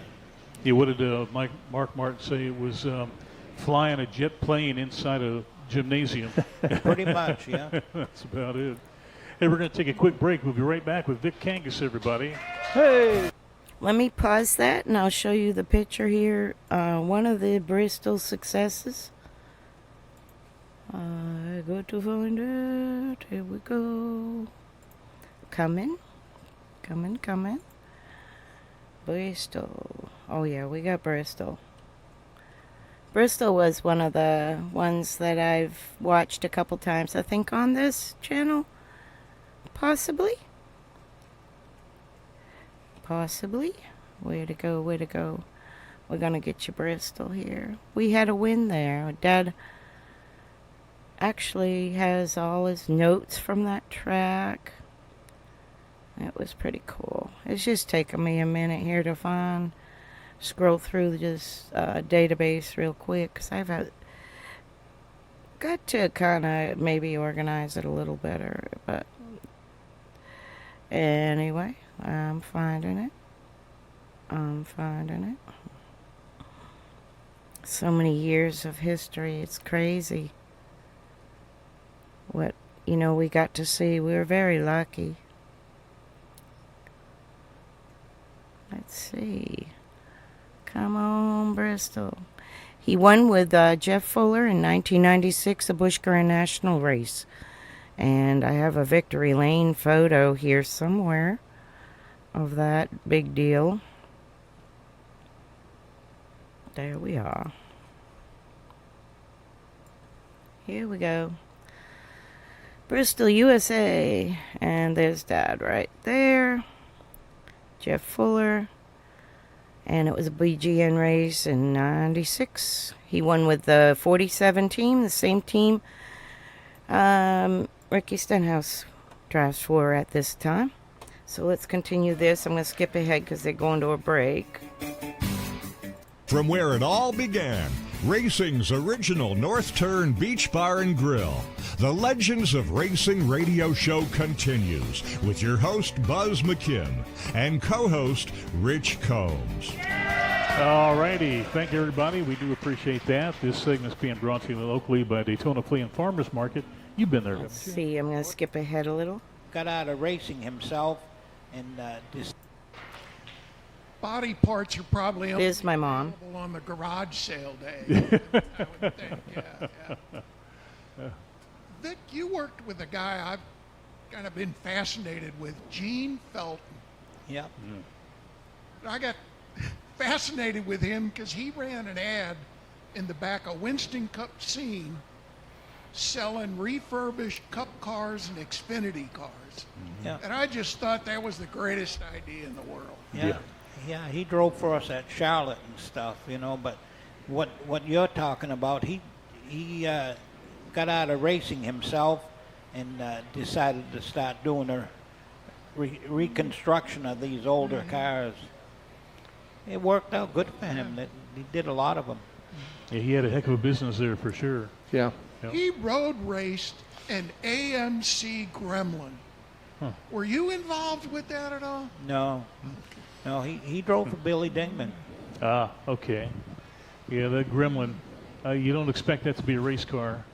It made a good modified body, Yeah. that's for sure. Well, But, Bobby Allison used them in the road race here at Daytona. That's true. Yeah. Yeah, you got a point there. They had IMSA had a series, and I think they call that series Rally Sport at the time, RS. And it was made for those type of cars, and they missed the AMC cars. They sort of set it up for Ford Pintos, a four-cylinder job. Right. I worked on a team that had a Ford Pinto, and the Gremlins had a six-cylinder engine. Oh, geez. Massive power difference. So there was two races going on. Right. The fans just didn't know about it, but they were fast cars. No kidding. I'll be darned. Now, how about the Mazdas with the Wankel engines? Were they in that same group? They were pushed out of that. Were they? Yeah. Yeah. I know they used to run IMSA. Yeah. And we used to work the first turn caution tower there at the Speedway, and when they came out of the infield out onto the big track, the whole tower would vibrate with the way that thing screamed. It absolutely screamed. Yeah, they'd come out and rev it up right next to you. Yeah, right. Yeah. But Gene Felton, though, what a fantastic talent he was. He was, yeah. Probably one of the top 5 road racers the He country's was ever one of the produced. original drivers along with Billy Dingman. Oh, yeah? Yeah, back when they had Camaros and stuff. Oh, yeah. Yep. You know, I Great took guy. a road racing school from him. Did you really? Yes, I did. Oh, Bedard. And Gene was a nice guy, and he was a good teacher. And you know, he puts you out on the course and shows you where he shows you the line, what you should be doing. Yep. For me, he says, get out of the car and get in the seat beside. We were running at Road Atlanta, and he got in to drive it. Scared me living to death. I thought I was fast, and he took me for a ride and scared me in the car. He was good. That was right after he had broken his neck, could hardly talk, if you remember that. Yeah, time. that's right. Yep. He used to come into the archives every year during Speed Week and go through files and look at his own file and all that. And we got to be pretty good friends. Yeah. He was Nice a guy. Really great person. That's for sure. And married Linda Sharp. Oh, that's right. Yeah. Yeah. Wow. Yeah. I And then didn't Linda realize passed that. away too, Yeah. if I'm not mistaken. Yeah. Oh, yeah. She was a reporter for the Atlanta Journal and reported on racing. Yeah. And you think, who is this girl? Yeah. And I would see her race, and then she ended up marrying Gene. She became a better racer after she married him. I can imagine. She got special attention. That's for sure. So you never really wanted to race, though? You never wanted to drive? Huh? No. Just happy to make them go fast, right? Well, you can't do it all. Yeah. I don't That's think, true. you know, there's some people that think they can, but I don't know. Yeah. The closest I've seen come to that is maybe like Kyle Busch. He used to work on his own cars, and he's a pretty That's good right. racer. Oh, yeah. Yeah, Bobby Allison's another one. Yeah. Yeah. So did you ever work on the modifieds, or the super modifieds that run at Oswego? You ever give that a shot? No, but we raced there though, with our regular modifieds that we ran up north. The red cars I showed you. I went there once with Kenny Bouchard driving one of Dick Armstrong's cars. Oh boy! And he got sideways in one of the corners and he stopped and car hit him right in the driver's door. He ended up in a hospital for a couple of weeks. Oh, jeez. Yeah, he was in pretty bad shape after that. But he survived, and he ended up racing modifieds and cup cars and everything. Oh, yeah. Yeah, got Rookie of the Year. Good racer. Yeah. Yeah, that's for sure. And but you, I think you probably have a soft spot in your heart for Ron Bouchard, though, don't you? Sure, yeah. We won 4 championships together. Is that right? Yeah. Back to back. No kidding. Whereabouts, up in New England? Yeah, Seekonk Speedway. Those were the cars I showed you, the 35. Yes. Yeah, the guy who owned it, Mr. Venditti, he was a concrete guy, and he made everything out of concrete. It's in Seekonk, Mass. They still run.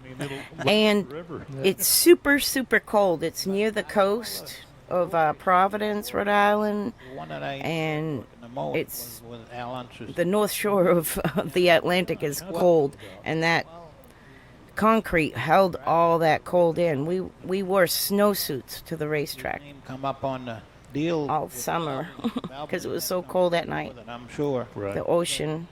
We put him in the car, and he was such a professional. When he'd get through running a practice run, he'd stand next to the car, and you could talk to him, and then he'd go stand by the fence with his wife or girl. He's talking about Alonso Sr. Right. And when you got ready to go back out again, he'd come over, get in the car. No, son of a gun. We were running in the top 10 during the race, and we had a camshaft problem. Oh. I don't know if it was diamond chain or camshaft itself, but we were running pretty good. He would have finished up in the top 10, which would have been a pretty good run, but he never came back to the pit area. I guess he got into one of the wreckers or whatever and got in his passenger car and took off. And one thing that's pretty impressive about it, he had already won 3 Indy 500s? Indy 500s. Oh, my. And the very next race he ran was the Indy 500, and he won it for the 4th time. Holy cow, is that right? Yeah. Jeez. Good guy. Yeah, well, that's good. Yeah. So that was the one time that you dealt with Al Unser Sr.? Yeah. Yeah, I went and did some road, some track testing in Atlanta Speedway with Kenny Bouchard, and A.J. Foyt happened to be there. Oh, no kidding. Testing too, so I got to know him a little bit. But that's good. Another warm, fuzzy kind of guy. Still going. Yeah. He's like 89 years old now, and you can't kill that guy. Just a tough old Texan. He was attacked by a swarm of bees a while back, and they thought that was going to do him in, but he ended up coming back from that. Killed all the bees, He right? killed all the bees, yes, sir, with pure meanness. That's for sure. We're going to take another real quick break, and we'll be right back with Vic Kangas, everybody.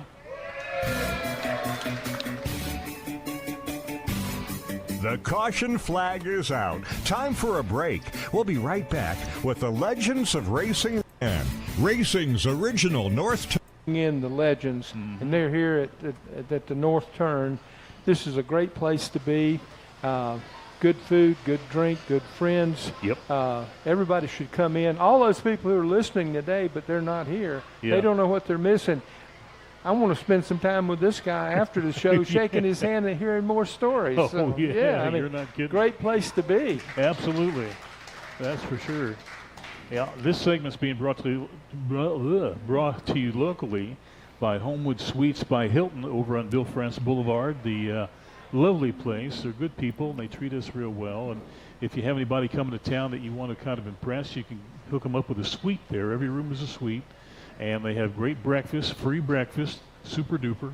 and also a great happy hour too. So you might want to check into Homewood Suites by Hilton. And so much for the commercial. Now let's get back to business here. Did you ever work with Lenny Bowler? Yes. He was quite a guy. He was a natural-born genius, wasn't he? Well, yeah. He proved it multiple times. Yeah. I mean, he had a lot of good drivers, you know, Bugsy and Ronnie and Leo Cleary. And Oh gosh, yeah, yeah. And his cars looked like raggedy old junkers, didn't they? He wasn't much of a, on aesthetics. Yeah, but everything was correct. Yes, everything was correct. Yes. That's the difference. Yeah. I enjoyed working with him. It was only on a couple of occasions, and that's when Ronnie came back from cup racing. He would drive for Lenny, you know, really? on and off race or something. Right. He's talking about Lenny Bowler, and Lenny Bowler he's passed now, but he was the owner of Old Blue. Old Blue still races today in the modified tour, and it's Jake Johnson that drives it now. But Dad had a Thompson 300 win with Lenny Bowler's car, and Ronnie Bouchard. He came back from cup racing to do some appearances up north at the New England tracks from time to time, and he ended up driving that good old Blue number 3. I have a photograph of that on the track, which was really, really cool. I've got it here and there in all my stuff, but let me see. It won't take, it's easy to find. I just got so many pictures. I'm scrolling. Old Blue's easy to pick out. And when I show you, you're going to say, oh, I've seen that car run. If you're a modified tour person. I love the modified tour. I try to watch it every time, basically every week.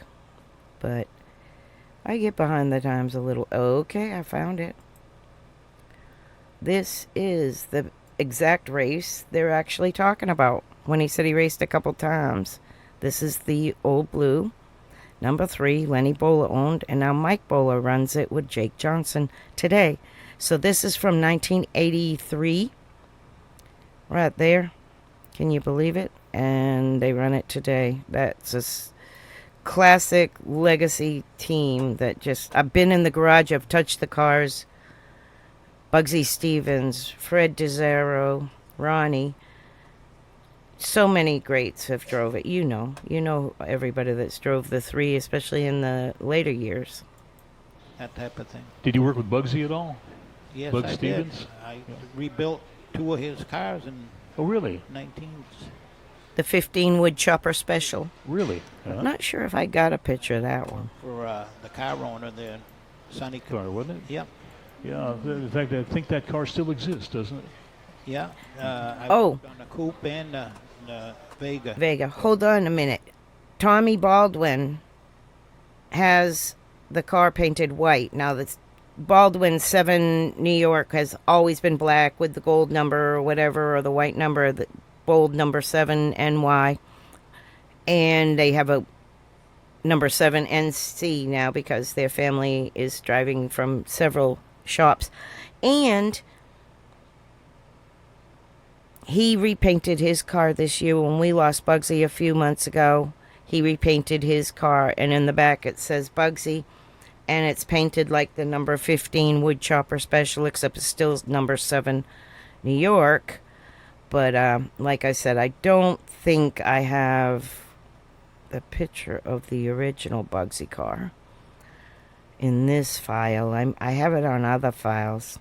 Might have to download a couple or scan a couple of Dad's photos. But yeah, Bugsy Stevens, the wood chopper special. And I'm pretty darn sure, like I said, I don't have a photo of it right here. Nope, I do not. I will have to get one of them. Alrighty. Cars. Yeah. Well, he could make it run, couldn't he? Yeah. He ran He had a the coupe and the Vega. hard, heavy right foot. Yeah, and he could just put the gas pedal through the firewall. Bugsy came into the shop one time when I was in there beating the heck out of some rear springs. I was re-arching them. Uh-huh. And he Flat. said, "What are you doing?" I told him. Leaf springs. And he said, "That doesn't help." I said, "Well, If you run street stock, you need to hear this. when you race next time, you can put your foot to the floor and you tell me how it works." How did you know that, though? How did you know how much arch to put into the springs? Is it just something that you feel? Yeah, well, we bought brand new springs, took them apart, and then re-arched the new ones Uh-huh. to get what you needed, because you ran different amount of leaves on the right side than the left side. Okay. And you could preload leaf springs. You got 4 corners when you get that under the rear end. Right. So you got a left front, front end, and all that type of stuff. So you can load those tips of the springs the way you want to make it do what you want. I'll be darned. See, how would you know that? That's amazing. You didn't go to school for it. No, I made brackets where you could drop the front spring corners and change the height of the front corners. And it would preload the. If you had too much preload, the car would push too much. Oh, really? So you could unload it, and move it up a hole or whatever. That's amazing. Now, you got to be worth your weight in gold to a team. Oh, yeah. It's just amazing. Things that most folks wouldn't even think about. Yeah. Yeah. Hey, how about Eddie Flemke? He was another great chassis man, wasn't he? Yes, he was. Did you ever work with the Flemke front ends? No, never did. No, that was my competition. I I wanted to beat him. Okay. Yeah. Yeah, he came up with a front end assembly, which was pretty interesting. They did away with the old cross. I'm sorry, I had that muted. Cut them in half and put a screw He's jack talking about the knuckles on the front. leaf springs. And pretty ingenious, really. But Yeah. he was another guy who just knew how to do it. And Flemke's daughter married Ronnie Bouchard. That's another connection we have. Figured that one out. He Ronnie and Paula was such a sweet couple. Wonderful people. She runs his museum today. front leaf spring art guys, and they ran That was a different setup. Something I've seen Cobras and stuff. similar maybe to your track Yeah. track bars. I don't know. Oh, no kidding. Something weird. Jeez. Did you ever run dirt very much? I did build a car for a guy that ran dirt. 1966, I built a car for Ernie Gahan. Oh, sure. Yeah, he was national champ. Yeah, in 1966. Yeah. My dad built that champion car too. I've seen that car, as a matter of fact. Yeah. It's still around. I gotta search and find that. Yeah, red and white. It's a number 50. Yeah, the guy's got it and restored it. And Ernie Gahan. At the different car shows. We've got Larry here. Larry, you got a question for us, don't you, buddy? Yeah. There's Mom again on the right-hand side. Keep you waiting there, Hi, buddy. Vic, and welcome to the show. Before we get started, My mom is very pretty. I'd like to say that we started the show talking about legends of racing and lost a couple people. I'd like to mention rest in peace to Dick Trickle. 11 years ago today, we lost Dick. Oh, really? Yeah, 11 years today. So I'd like to say rest in peace to Dick. Vic, you had a great career. I know you raced with both the Bichards, Ken and Ron. A lot of other famous people. Do you have a special moment that maybe something that surprised you, maybe a win that you didn't expect, or a special moment out there with one of those guys that really piqued your interest? Well, Ron Bouchard, he went Winston Cup racing in, I think it was 81. In 84, he ended up working with some Bush cars. They didn't call them Bush cars. They were sportsman cars. Oh, yeah. Jack Beebe. I need to play some of them races. Ended up having a sportsman car, and Ronnie ran it at Darlington. He sat on a pole in spring race and won the race, and then in the fall race he won the pole and won the race in that too. Holy cow. But I had made some front end adjustments on that car that improved it, so I think that I might have had a little something to do with those wins. I would say so. Absolutely. Yeah. Yeah. So that was pretty big deal to get him to win 2 races. Oh, really? Was it tough to set up for Darlington? That particular race, that Darlington, we'll play that. believe that if I search Google real quick, I'll find you the actual photo of the win. It was sweet as can be, because Paula rode on the car inside his windshield when they won. Let's see.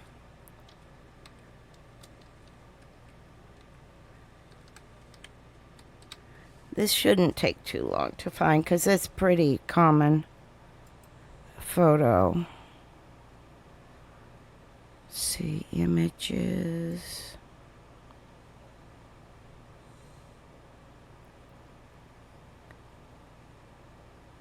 That Darlington win was such a sweet photograph of him and Paula.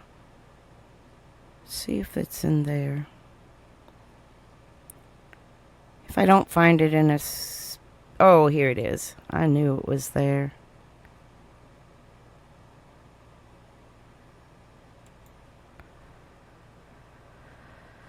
Let's see. I missed it. Somebody wrote a whole story on him. I didn't get the right photo. I'll have to show you the little photo, because it's little.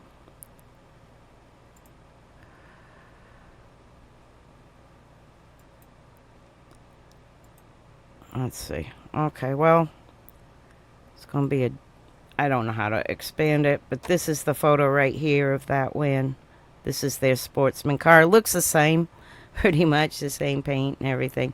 But that was the Darlington win with Paula sitting on the door riding into victory lane. It was an exciting time. So maybe we'll watch that Darlington race sometime too. Anyway, we're almost done with this. Since you had two different radius turns? Yeah, that was, yeah. Setting up for Darlington, he's talking about. The thing that I worked on was Ackerman. Oh. Yeah, I don't know if you're familiar with how that works, but that was the big deal of the day for me. Ackerman. And you can have either too much or too little. And the way I did it is I took the left hand steering arm off and brought it back to the shop, reworked it overnight, brought it back in the morning, and it seemed to do the job. I'll be darned. That's neat. Got one more commercial break here, folks, and we'll be right back and wrap it up with Mr. Vic Kangas. Take probably the turn that you were the strongest at and then set up for that turn? Well, it was an overall thing. It was all about the front end geometry again. You know, I had some special spindles that I liked, and I used them on that car, and it seemed to work special. out. Yeah. We wouldn't ask you why they were special. I don't know. I think I got a picture of Tim here. Oh, is that right? Yeah. I'll be darned. Yeah, that's that Pocono's got to be a tough one though. But yeah, Tim is well, he came from a racing family too. Yes. Let me see. Wait a minute. I think we lost the scoop. That was Daytona Beach. Different turns and everything. How would you set a car up? Well, I've won that race. Oh, really? Yeah. Well, tell us about that. Yeah, Tim Fedewa ran in That's Nazareth. 98. He ran for Base Motorsports. Oh, sure. And I was his crew chief on that car, and that was one of the races that we really ran good in. We qualified outside pole and won the race. Wow. Yeah, Tim Fedewa is a chef, too. I don't know. Yeah, he's a chef. Isn't that something? I know he was a spotter for Harvick for a long time. Oh, that's right. Oh. Yeah, he sure was. But, yeah, you would just take probably the turn that you were the strongest at and then set up for that turn? Well, it was an overall thing. It was all about the front end geometry again. You know, I had some special spindles that I liked, and I used them on that car, and it seemed to work special. out. Yeah. He means more reliable. I don't know. I think I got a picture of Tim here. Oh, is that right? Yeah. I'll be darned. Yeah, that's... He has a picture of the Tim win. That's cool. Well, he came from a racing family, too. Yes, he did, yeah. Yeah, that's for sure. Uncles and father and whatever, you know. Yep. Yeah, so well, I've got a question closer to home. You know, we're hearing about all of your successes and all the things you've done, and it's magnificent. But a guy of your capacity, you're doing a lot. Sort of give us a rundown on a week of being the crew chief, coming to a big race, coming to Pocono, coming to Atlanta or Daytona. How'd your week work? Well, we didn't give up working on the car. I mean, you'd start Monday back at the shop, and you had to go like heck on getting the car ready, especially when we worked out of Connecticut. When I worked with Ronnie, we lost a day and a half probably traveling. Yeah, sure. You know, so whatever track you were going to, you had to make sure that everything on the car was pretty good. You know, that was a tough deal. I'm glad that when we moved to Charlotte, it did simplify things for the crew. Yeah, being in Connecticut, it made for some long days, didn't Oh it? boy, yeah. Jeez. When I got hired by Jack Beebe, I drove to Connecticut from Daytona. I never even went home. Really? I left. My wife left me off there and drove the car back to Massachusetts, and I started my job. I'll be darned. I think we need to get your wife on the program and talk to her. I think she could tell us some good stories. Oh, yeah. I'll bet you. Yeah. That's you just for sure. slipped one out on us there, you know? Yeah, exactly. Yep. So how hectic was it in your lifestyle? Were you able to spend time with your family, or you had to force yourself? I mean, a race car driver wants to work on his car. He wants to make it better every moment. He wants to try something else. Were you stuck into that, or? Well, in my early years, This is from the Fedua days. with my family, we used to go fishing, and I owned boats and whatever, you know, to make sure that we all did stuff together, you know. We even did BMX racing. Oh, good. Hey, that's cool. Yeah, so it's not like we, but as soon as we went cup racing, that separated stuff a lot, you know, and I wasn't really connected to the family so much. I mean, other than talking on the phone every day, you know, but yeah, I didn't like that. And then when I got the job working for Billy Dingman on a road course deal, that was a much better solution. Sure. I really enjoyed that quite a bit. These guys today have it made. They only have to come in like maybe Thursday, sometimes not even till Friday. You know, and I think they even have a one-day show sometimes too. You know? Yeah. Makes it a little bit easier. Yeah. One of the times where we enjoyed ourselves was we ran Trenton. Ronnie drove for Dick Armstrong, and we finished second. Bodine won the race, but if the race would have lasted a few more laps, Ronnie might have won because Bodine had a clutch that was slipping. But Ronnie told me, he said, if it lasted any longer than it did, he said his arms were ready to fall off. See, we didn't have power steering back then. Oh, was that? This was the car they're talking about. And the car was handling good, yeah. but the way I No power steering. probably wasn't correct for the embankment, you know, Right. because it had a lot of G-force and put a lot of weight on it. Yeah. Plus, you had that right-hand bend in the backstretch there. Yeah, Now, dog how- leg. Yeah, the dog leg. How in the world would you set up for something like that? That car worked perfect. Good deal. Good deal. Now, Dick Armstrong, you mentioned him. He's a pretty flamboyant kind of guy, wasn't he? Very nice guy. Yeah. Didn't mind putting money into racing, huh? I went to his shop and with my family one time, and we ended up being there for 4 days. Really? Yeah, it's true. He just wouldn't let us go home. Jeez. He just liked us being there visiting. We just stayed in our camper and Aerodynamic Pintos. I think. in their yard for like a week. Hop Harrington was the catalyst behind all that stuff. Very nice guy, and I enjoyed working with him too. All right. Yeah, a lot of good people. Yeah, well, that's great doing. You ought to write a book. You ought to get Lou Boyd to put a book together for you. He probably could do something, yeah. I'll guarantee. Either that or Bones. Yeah, Bonesy. Bones would do it. See, I'm actually getting all my notes through, and I'm gonna pass it on to one of those guys. People are listening because they have publishers. You can go on YouTube and see when Vic was inducted into the Northeast Race Drivers of Northeast Automobile Racers Association Hall of Fame, and Ron Bouchard is the one that does the speech on that. And that's all on YouTube, and you can look at it.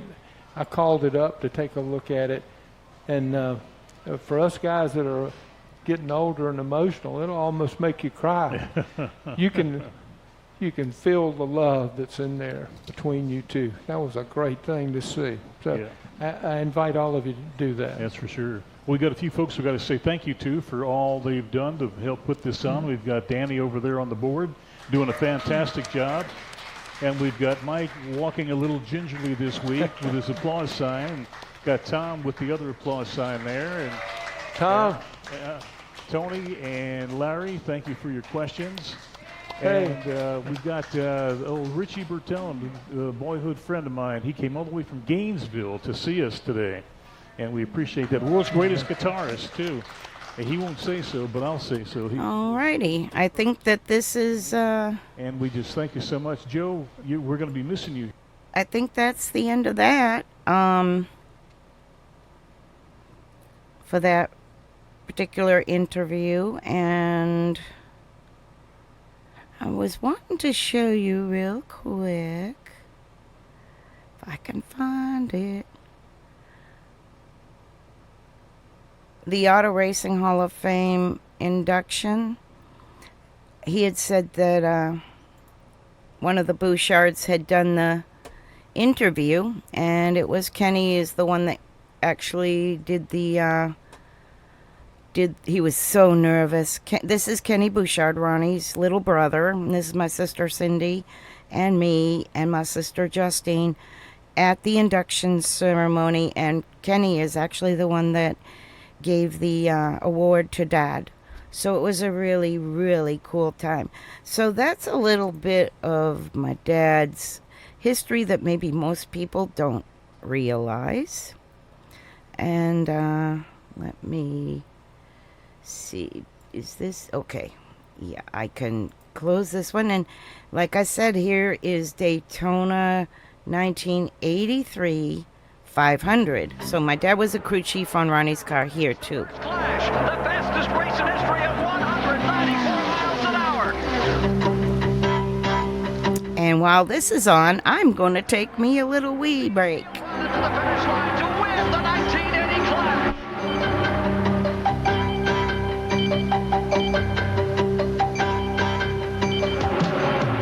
And at the end of 50 miles, the 1981 Clash winner is Darrell Waltrip.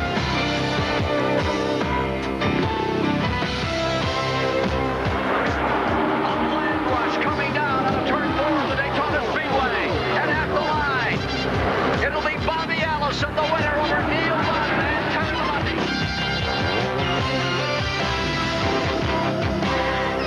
And good day from the world's center of speed, the Daytona International Speedway, where we await the 1983 Busch Clash. It has been the fastest automobile race in history when it was won in 1979 by Buddy Baker at over 194 miles per hour. It is the richest race in motorsport, $220,000 for just 20 laps, just 50 miles, $50,000 to the winner. 16 of the very finest drivers in the world, with perhaps 2 exceptions. And I'm delighted to tell you that those 2 have kindly consented to be our co-announcers for this broadcast, and you'll meet them in just a moment. But first, let's go to the major story of the day. Just hours ago, they were attempting qualifying for the Daytona 500. Cale Yarborough, in the Waddell Wilson prepared car number 28, turned an astounding lap at over 200 miles per hour, 200.503 to be exact. And then in lap number 2, tried to escalate it, going into turn number 3, the East Banking. Car going out of control, sailing upside down and backwards in the retaining wall, and the car was destroyed. The car goes on the roof. As an uninjured Cale Yarborough left the Daytona International Speedway Field Hospital, one of the first men to greet him was A.J. Foyt, with an offer to let Cale Yarborough drive his car in this Busch Clash. A magnanimous thing to do on your part, A.J. Why would you ever turn over a car in which you hope to win your second Daytona 500 to someone in a race that is as fast and as dangerous as this? Well, actually, Cale and I are pretty good friends, Ken, and I felt it's a brand new car, safe car. I was down here this winter. I drove his car on some test runs, and like I said, we just unloaded it and qualified this morning. We made some changes, so maybe he can help us out a little bit. The man who helped carry out a stunning victory in the 24 Hours of Daytona just a few days ago, A.J. Foyt, one of our co-announcers, and the other is the master of the Daytona International Speedway, 7-time Daytona 500-mile champion, Richard Petty. What's your thoughts about all of this? Well, on A.J., I think A.J. just wants somebody to set his car up. That's the reason he's giving it to Cale. But on the Clash, I think at this time we've got the most cars we've ever had. We've probably got the best field, best well-rounded field. We've got some new cars in the field. That's really unproven on the racetrack. So from that standpoint, it's going to be pretty exciting. Your co-hosts, two of the greatest, Richard Petty and A.J. Foyt. And in a moment, we'll take a look at the starting lineup for the Clash of '83. This CBS Sports Special, the Busch Clash. 16 drivers awaiting the call for the Clash of '83, and let's meet them now. Back in row number 8, a freshman will start on the outside. It is Jeff Bodine, and beside him is Neil Bonnet, the new wild card selection, who by the luck of the draw over 10 other drivers gained a starting spot. David Hobbs is with him on pit road now. On the back row of the grid for the Busch Clash is Neil Bonnet. Neil, you didn't win a pole last year. It's the biggest crowd in the Busch Clash, and you're right at the back. How do you feel about that? Well, David, I can't have any game plan or any strategy. This starting position right here dictates exactly what I've got to do, and I've got to stand on that gas pedal and put a little bitty dent in the floor and see if I can get all the way to the front. It's going to be some work. In row number 7 on the outside is Harry Gant of Taylorsville, North Carolina, and beside him a man who crashed just hours ago, ready to go again, Cale Yarborough. Cale, you're the fastest man ever around the Daytona International Speedway. How does that feel for start off? Well, it feels real good, David, if I could have done it 2 laps in a row, but of course we had problems on the second lap, but it feels good to be the fastest man ever to run around here. I've been here for a long time, so I'm happy with the record. Benny Parsons starts outside of row 6. He won 3 poles last year, and beside him is Terry Labonte on the inside, took 2 pole positions for the Texas driver. Going to row number 5, it's Darrell Waltrip, the 1981 winner of the event, and inside is Morgan Shepherd of Carnover, North Carolina. Moving now to row number 4, and there we find Bobby Allison, the 1981 winner, in his 5th Clash, and Ricky Rudd, who's on the pole for the Daytona 500. Moving on to row number 3. On the outside, David Pearson in car number 16, and beside him, the young new giant who won 2 Grand National races last year, Tim Richmond. 1979 Clash winner Buddy Baker starts outside of row 2 with Dale Earnhardt, the 80 winner, on the inside. We asked Buddy Baker if the crash of Cale Yarborough this morning is on his mind. You bet your life. We're all thinking about that qualifying lap that Cale had down there where the car went up in the air and just turned around. Well, you know, with nothing he could do about it, and he's one of the better drivers, so we're all thinking about it. 2 sophomore drivers will be in the front row for the Clash of '83. Ron Bouchard, Fitchburg, Massachusetts, in a Buick, starts outside, and on the inside in a Ford is Bill Elliott of Dawsonville, Georgia, the winner of the pole at Michigan back in 1982. Field is rolling out, and the Clash of '83 is ready to commence. Field organized. Pace car drops in. Busch Clash, 50 miles, 20 laps, $50,000 to the winner, $18,000 for second, and they're away in a roar down into turn number 1, and Elliott puts the 1982 Ford Thunderbird right on the point.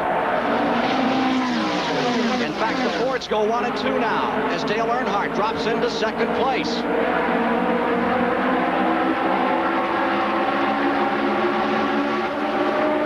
First time up to 190 miles per hour.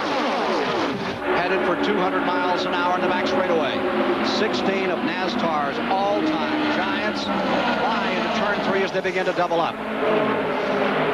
Tight running out there, AJ. Very, very tight. It's going to be a close race. It's really tight. Everybody's trying to find out where where they can run at. Red car on the inside is Tim Richmond, winner of 2 Grand National races in 1982. He runs side by side with Ron Bouchard through the tri-oval. 1 lap complete. Elliott is in front, Earnhardt is in second, and the Fords are pulling a bit of a surprise. An 82 Thunderbird out in front, an 83 Thunderbird in second. Alrighty. I had another chore I had to do with the RV while I was away. A little bit of maintenance with the Blackwater. Bouchard is with him. It's Waltrip. Look at that. My dad put that car on the outside pole. As you can tell, I am super proud of my father. Car up on the wall, Buddy Baker. Way high. We all are, but I mean, I just... Way down. Morgan Shepherd has been given a black flag. Something about it. Just... his automobile. Leader is still Elliott. Second. I wouldn't trade it. We didn't have a stay-at-home mow the lawn dad, but this was awesome. Bonnet is on the charge. He pulls himself up into the 4th position behind Darrell Waltrip in the Chevrolet Monte Carlo. Uh-oh, somebody blown. Third. 1 car smoldering and falling off the pace in turn 3. First retiree from the 16-car field as we work lap number 4. Morgan Shepherd retiring, slowing down to the back straightaway. Waltrip running 3rd. Bonnet is in 4th. Bouchard is in 5th. Buddy Baker is in 6th. Morgan Shepherd saying goodbye to this event. The Fords stay out in front as they come down to complete the 4th lap. Somebody's in the wall. Trouble coming on a turn. Oh, Bobby Allison slammed. Bobby Allison, Chevrolet Monte Carlo destroyed, and for the first time in the 5-year history of this event, there is a caution, and I believe it will go right to red. Indeed, they will restart. All laps in this race are under green. Here's Allison. He's been running side by side with Benny Parsons, breaking away in turn 4, slams that retainer just at the top of pit road, and one of the drivers attempting to win this race for a second time, Bobby Allison, destroying one of the Dyard racing machines. Bobby Allison coming to rest at the top of pit road. The report is that Allison is all right. We'll be back with more in a moment of the Clash of '83. 17.5 miles into the Clash with A.J. Foyt and Richard Petty. I'm Ken Squire as Bill Elliott leads. The story is Neil Bonnet, who's moved into 4th.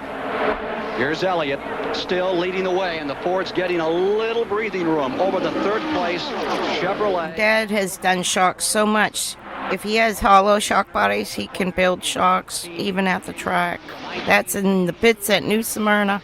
He has a little clamp he made so he could do these little adjustments while at the track. Right to their knitting and stay nose to tail. And right now it looks like the Fords are handling a little bit better. The first 2 cars are out handling Darrell for sure, because Darrell's having run off going in the corner, and it's kind of messing Bonnet up a little bit. Back straightaway at over 200 miles per hour. Earnhardt looks down the inside, then tucks back in again. Oh, Earnhardt blowed up. Earnhardt slowing just a bit. You can see Earnhardt's the back of the car. overheating too. Remember, they changed the. Number 75. Or was that? This is the first race of Daytona, and they changed the engine rules in 1983. Earnhardt looks like he may be riding a hand grenade out there. Smoking as he comes out of the tri-oval, and right in behind him goes Waltrip. Now Waltrip dives to the inside.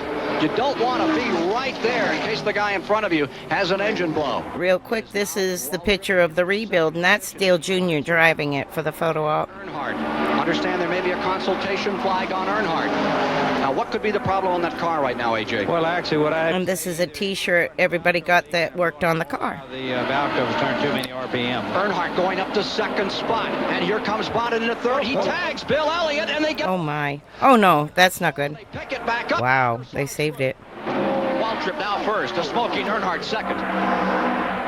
And they will show the halfway distance on the event. 10 laps down, 25 miles, and 10 to go. Still a little smoke out of Earnhardt, but there is... This is a picture of my dad's very first race garage. Leaders. What do you think? That was where he grew up. That was his grandfather standing by the pumps. Earnhardt riding 2nd with a question mark out of his rear bumper.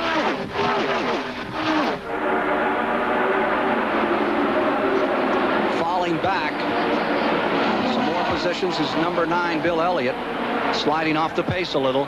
Elliott coming back and moving up all the time comes Neil Bonnet. Darrell got up there a little further than he wanted to that time, too. Oop, somebody sliding, coming out of 4. That's the 88 car, isn't it? That is Bodine, out of control, sliding, trying to gather it back up, and he keeps on trucking.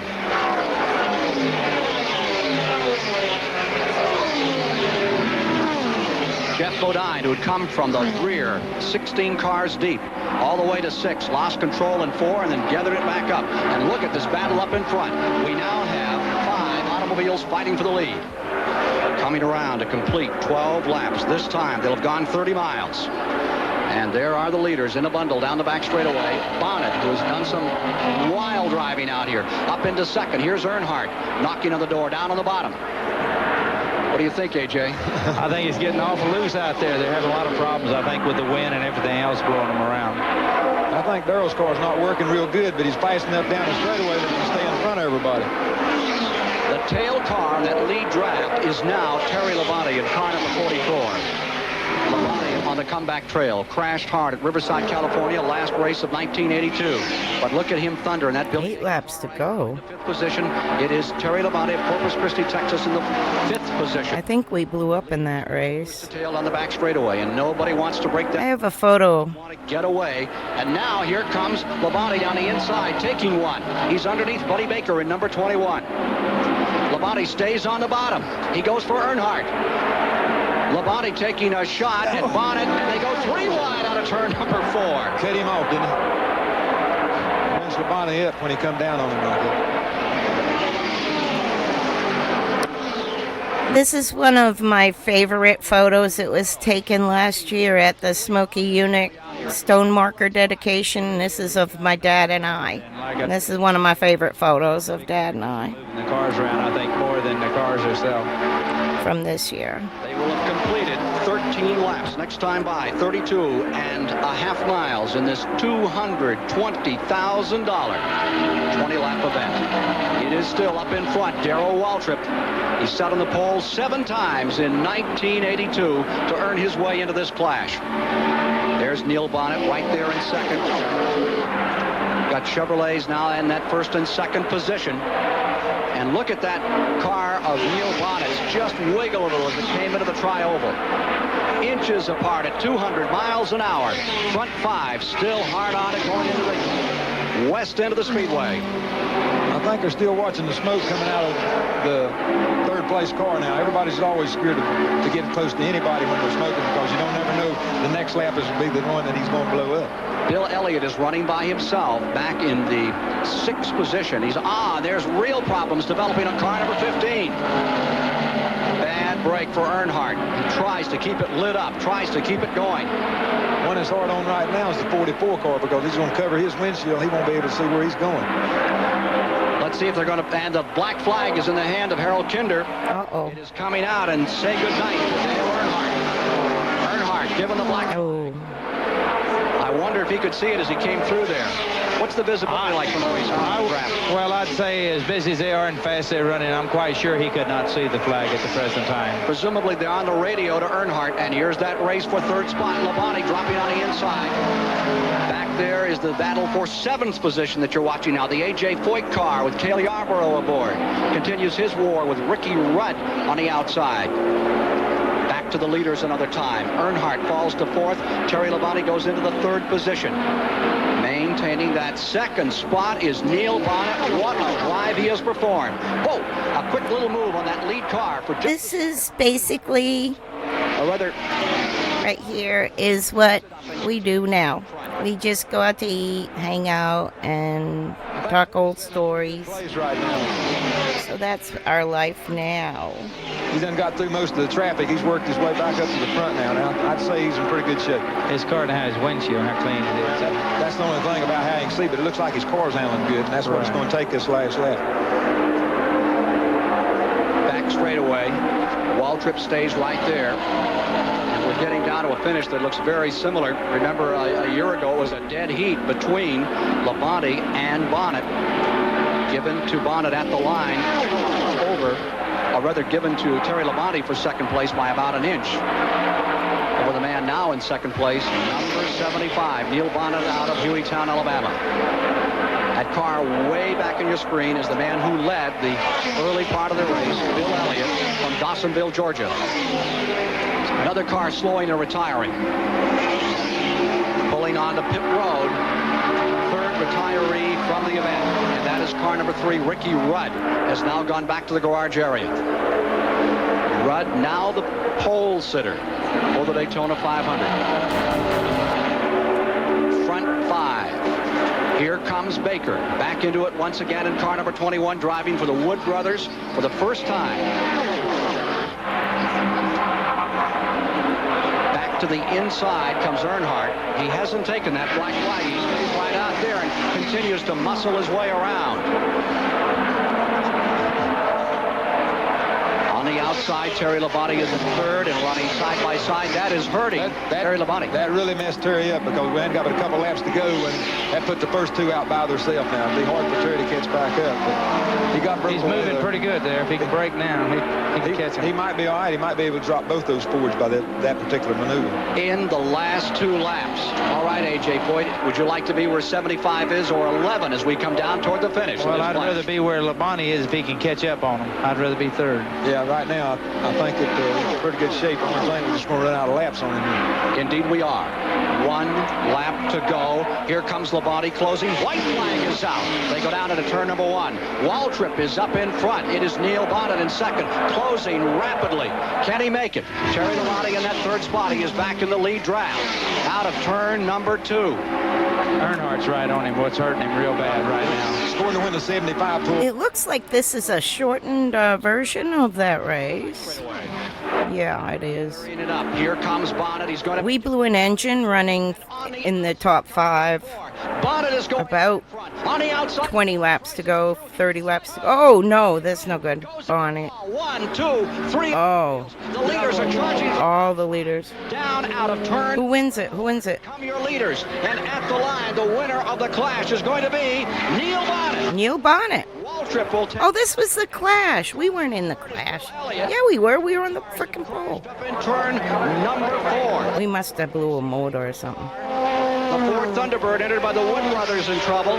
Terry Labonte's car getting out of control way high on the track. Pretty wet there. Into the wall. And taking with him Dale Earnhardt. In replay, 75 Bonnet takes the lead. 11 Waltrip moves up. And 44 Labonte has no place to go. And it sets up this 3-car jam session in turn 4. So that was the Clash. All the chips from $15,000 Interesting. $50,000. And we're on the pole. We'll join him in victory. Oh, my God. I tell you what, now this thing will run. Good old Neil. Clifton Bob. Let's go to David Hobbs standing by with a winner of the Clash in victory lane. Big wave to camera. Neil Bonnet, you're an extremely lucky man today. You didn't get a pole position last year. You're a wild card entry in this race. How does it feel to win? I tell you what, David, Warner Hodgson and this group with this race car, Bob, all the guys, Jake Elder, the car ran super, and I guess it's a pretty good... Suitcase Jake behind the scenes right there. This thing, when I needed, I could mash it and it'd go.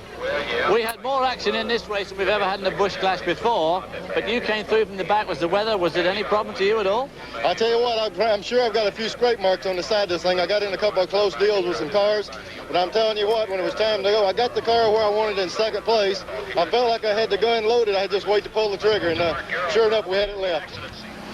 And so the wild card entry comes up all aces. Previously, his best finish in the Clash was second, but it was all Neil Bonnet in the Clash of '83, defeating Darrell Waltrip.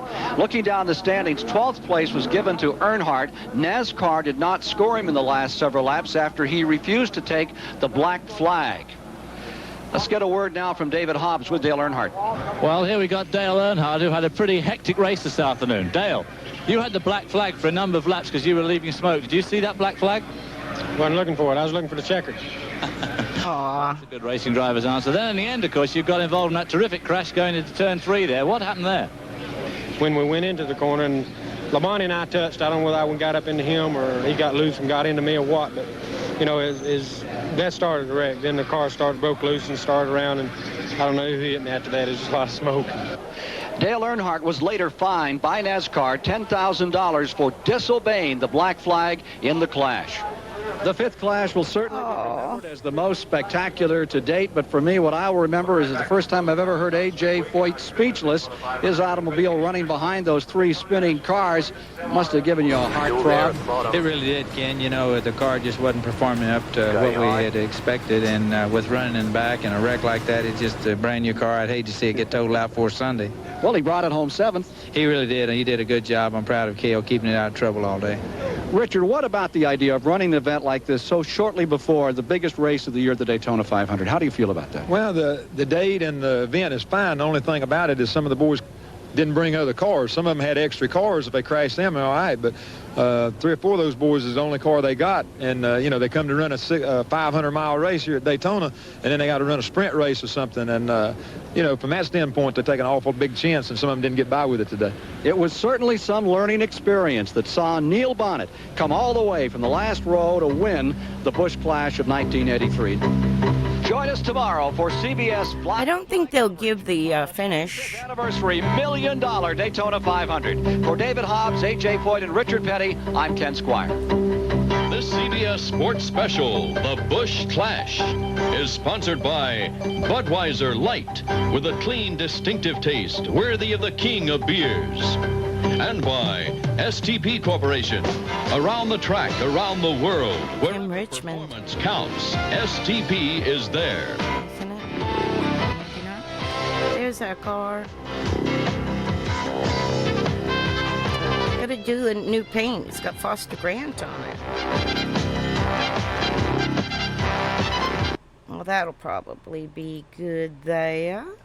I'm going to send you guys to a really cool guy you'll enjoy. Can I shut that? Yeah. I'm gonna raid out to Squirrel Turds. This is Squirrel. And I already started the raid, so hopefully it works. Start raid. E21 just crossing the start finish. Go around him. Is it raiding? 3 cars, we're just running Hope. now, I guess. There, John. It's kind of changed a lot, but it's weird. I could do 5 more. Let me see if I can, We all raid got out. for position, which is kind of funny. It's nice to like spread it, like Yeah. safety rating. Thank you. It'd be nice for Thank this you race, all. but Thank you. At the end of the day, like no one's trying